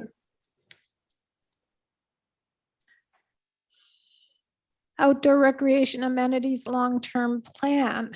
Recreation Manager Jen Hornbill. Welcome, Jen. Good evening, everyone. Mayor Shantz, members of council. During the 2021 budget process, council approved a staff-driven long-term plan focusing on outdoor recreation amenities. Staff from both Development Services and the Recreation and Community Services departments have been working to develop a terms of reference to define the purpose, scope, and key deliverables for this project, as well as outline a tentative work plan and a community engagement strategy. Woolwich Township has been and will be continuing to be experiencing significant growth and subsequently continue to acquire parks, open space, woodlots, and trails through parkland dedication associated with the planning approval process. These have historically been dealt with on an ad hoc basis and sometimes have a significant impact on staffing and budget resources. With the recent increase in outdoor recreation space usage and increased demand for amenities and services that have come with urban growth, staff feel it is time to develop a long-term proactive plan that defines priorities, refines our standards, protects environmental features, sensitive areas and woodlots, and establishes budgeting and service levels well into the future. It is important to note that this long-term plan is focusing solely on outdoor recreation amenities and will not address major facilities or programming direction, but it is hoped that this project may prove to be an important first step for future planning for the Recreation and Community Services Department. While staff would not normally present a terms of reference for a project such as this, we feel strongly that it is important that the scope, priorities, and key deliverables as determined by staff align with the expectations of council. Staff from both departments are excited to be working collaboratively on this project and feel that their combined knowledge, experience, and familiarity with the township and its residents will provide a responsive community engagement process that will ultimately produce a unique and fulsome plan. It should be noted that there may be some need of a consultant's expertise required for certain aspects of the process, including comparator information, data, and trend analysis. Staff are hoping for a number of key outcomes through the process, and some of these include policies and recommendations regarding acquisition, disposal, replacement, and consolidation, policies, recommendations, and a fees and charges structure for the use of cash in lieu of parkland and the associated land value determination, recommendations for the improvement and future development of outdoor recreation amenities in strategic locations, and a financial model that balances community need and service level in a sustainable manner. The community engagement process is scheduled to commence in early summer. Over the course of the summer, residents and stakeholders will be asked to provide input through both online and in-person surveys and interviews in a variety of locations and formats, providing COVID protocols permit. The results of these engagements will help to inform the development of the vision, goals, and objectives. It is hoped that in the fall, residents will be able to gather for a number of community-specific forums to provide feedback. A detailed outline of the public engagement strategy is contained in Appendix B of this report.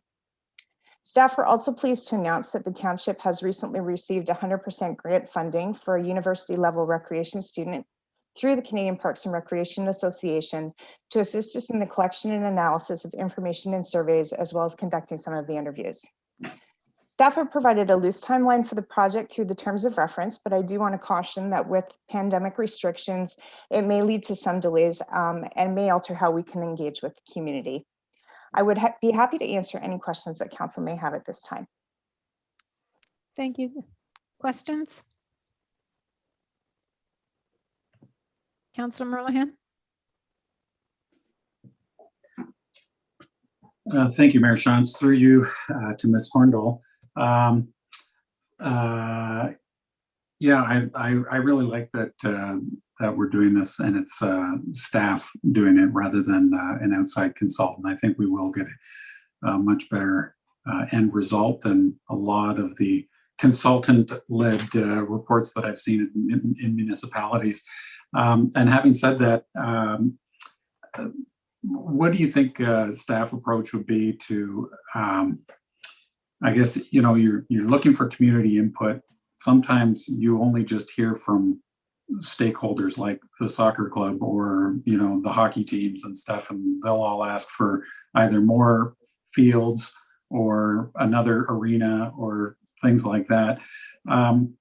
How do you plan to take that approach? You know, like if you hear from that 5 people want tennis courts, is that enough to put that in the report that all of a sudden we need more tennis courts? I'm just wondering if you could speak of your approach to those requests. Certainly, through you, Madam Mayor, to Councillor Merlehan.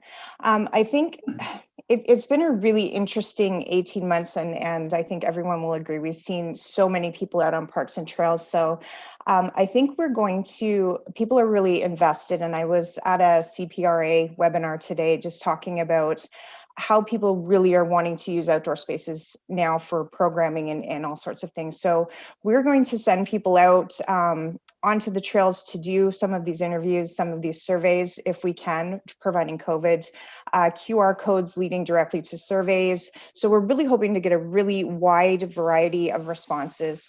I think, you know, you always get the squeaky wheel or, you know, people, you know, we want a Tim Hortons in Breslau. We'll get all sorts of different responses. I've heard that one before. I think we really, you know, we're going to take it back. We're going to take a good hard look at where we have the amenities. Staff are going to be mapping where the tennis courts already are.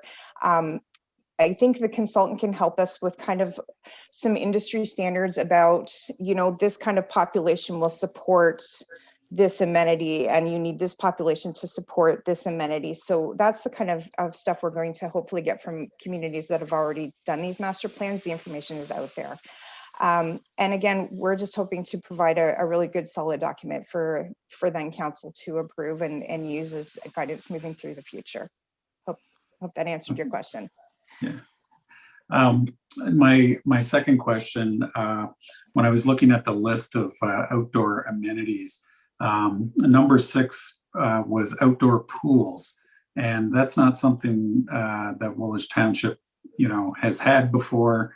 Well, we did actually way back a tiny little pool that I remember swimming in as a kid, but you know, I've had one request, and it was actually in the last month of us providing neighborhood pools and such, and I just kind of felt like that was a non-starter.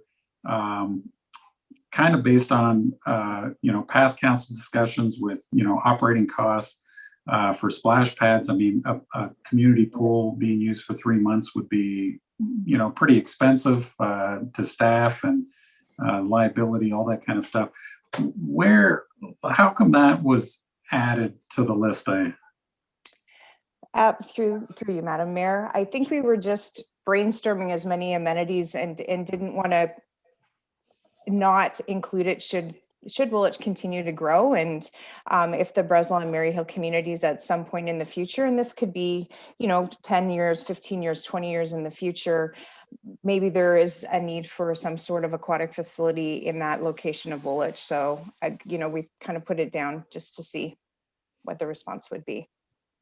Okay, so you're not thinking like neighborhood type oh goodness, pools, no, like no. Beechwood is what I was thinking. No. Okay, so just a pool in another community. Yeah, as the township continues to grow. Okay, yeah, because I was just thinking, you know, we have, you know, really nice pool, you know, that I use when it's open. Yeah, exactly. And, you know, I wouldn't say, you know, it's overused at this point. So I was just, I was curious about that whole outdoor pool. You know, you do see those in, you know, quite smaller communities throughout southwestern Ontario and everything. But yeah. Anyway, good luck. Thank you. All right. Any other questions? Councillor Shantz, go ahead. Not really a question, just a comment. I just wanted to say I agree with Councillor Merlehan. I'm glad to see it's in-house. And I'm also glad to see that we're going to use some students or ask students to do some of this work. So good on both things. Thank you. Okay. Any other questions? Would someone like to move the recommendation, please? Councillor Merlehan and Councillor Shantz, all those in favor? And that is carried. Thank you. Thank you. Ms. Horndal. Okay, we're getting there. Other business. We have a resolution for council members to participate in an all-council meeting hosted by the Region of Waterloo. That would be on June 7th from 9 until noon. Someone want to move that? I don't think we've ever done this before, but apparently Clerk Hummel found it somewhere that we should be doing it. It's in our procedural bylaw, so we're bringing it to council. Is there a mover or seconder? Moved by Councillor McMillan, seconded by Councillor Redicott. Any discussion? All those in favor? That's carried. Thank you. Mayor's report on regional matters. I don't think I have anything more tonight. Council reports? No. Outstanding activity list? Nothing. Okay, motion that the following bylaws be introduced and read a first and second time. And we have our traffic and parking bylaw on the east side of Duke Street, and a bylaw for parking in municipal lots, and a bylaw to confirm the proceedings of council. Is there a mover and a seconder, please? Moved by Councillor Shantz, seconded by Councillor McMillan. Councillor McMillan, you had a comment? Yeah, can I just say thanks to staff for the parking bylaw on Duke Street. I had a complaint from a constituent and it was reported to staff and they made a quick change on that. So it made me look like a hero. So I appreciate that. Thank you very much. Okay, thank you. All those in favor? That's carried. Thank you. A motion that Committee of the Whole rise and report to council. Moved by someone, Councillor Shantz and Councillor Redicott. All those in favor? Carried. Council, a motion that council confirms and adopts the proceedings of the Committee of the Whole. Moved by Councillor McMillan and Councillor Redicott. All those in favor? Carried. There are 4 items of correspondence on the agenda. Councillor McMillan. The 14-4 from Halton Hills, the elimination of the local planning appeal tribunal. I don't want to talk about it tonight. Is there any way we could have that pulled and put on another agenda? Certainly. Can you do that, please, Val? Any of the other ones, Councillor Shantz? Yeah, and the one above it with the 14.3 and the tax capital gains tax exemption. I think we should support that, or at least talk about it. Okay. Do you want to, does council want to talk about it tonight, or do you want to put that on the next agenda as well? Is that time sensitive? Councillor McMillan saying, put it. Yeah, I've got something to say about that one, so I'm not like my rubber stamps put away. So maybe on another agenda. Okay. All right. Is that possible? That is possible. I don't remember exactly what it was, but I don't believe it's time sensitive, so that's fine.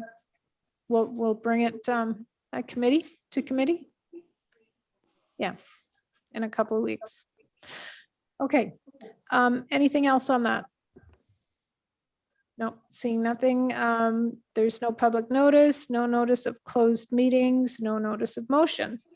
So if I can have a motion that the following bylaws in the hands of the clerk be read a third time and finally passed, and that they be numbered as bylaw number 42-2021 to 45-2021, and that they be signed by the mayor and clerk and sealed with the corporate seal. And we have the Elmira Drain wasn't on the first list. Okay. It's always had first and second. Okay, so the third reading, we have a provisional bylaw for improvement of Elmira Drain number 1, the amendment and the other ones that I listed earlier. Can I have a mover and a seconder? moved by Councillor Shantz and Councillor Merlehan. All those in favor? That's carried. Thank you.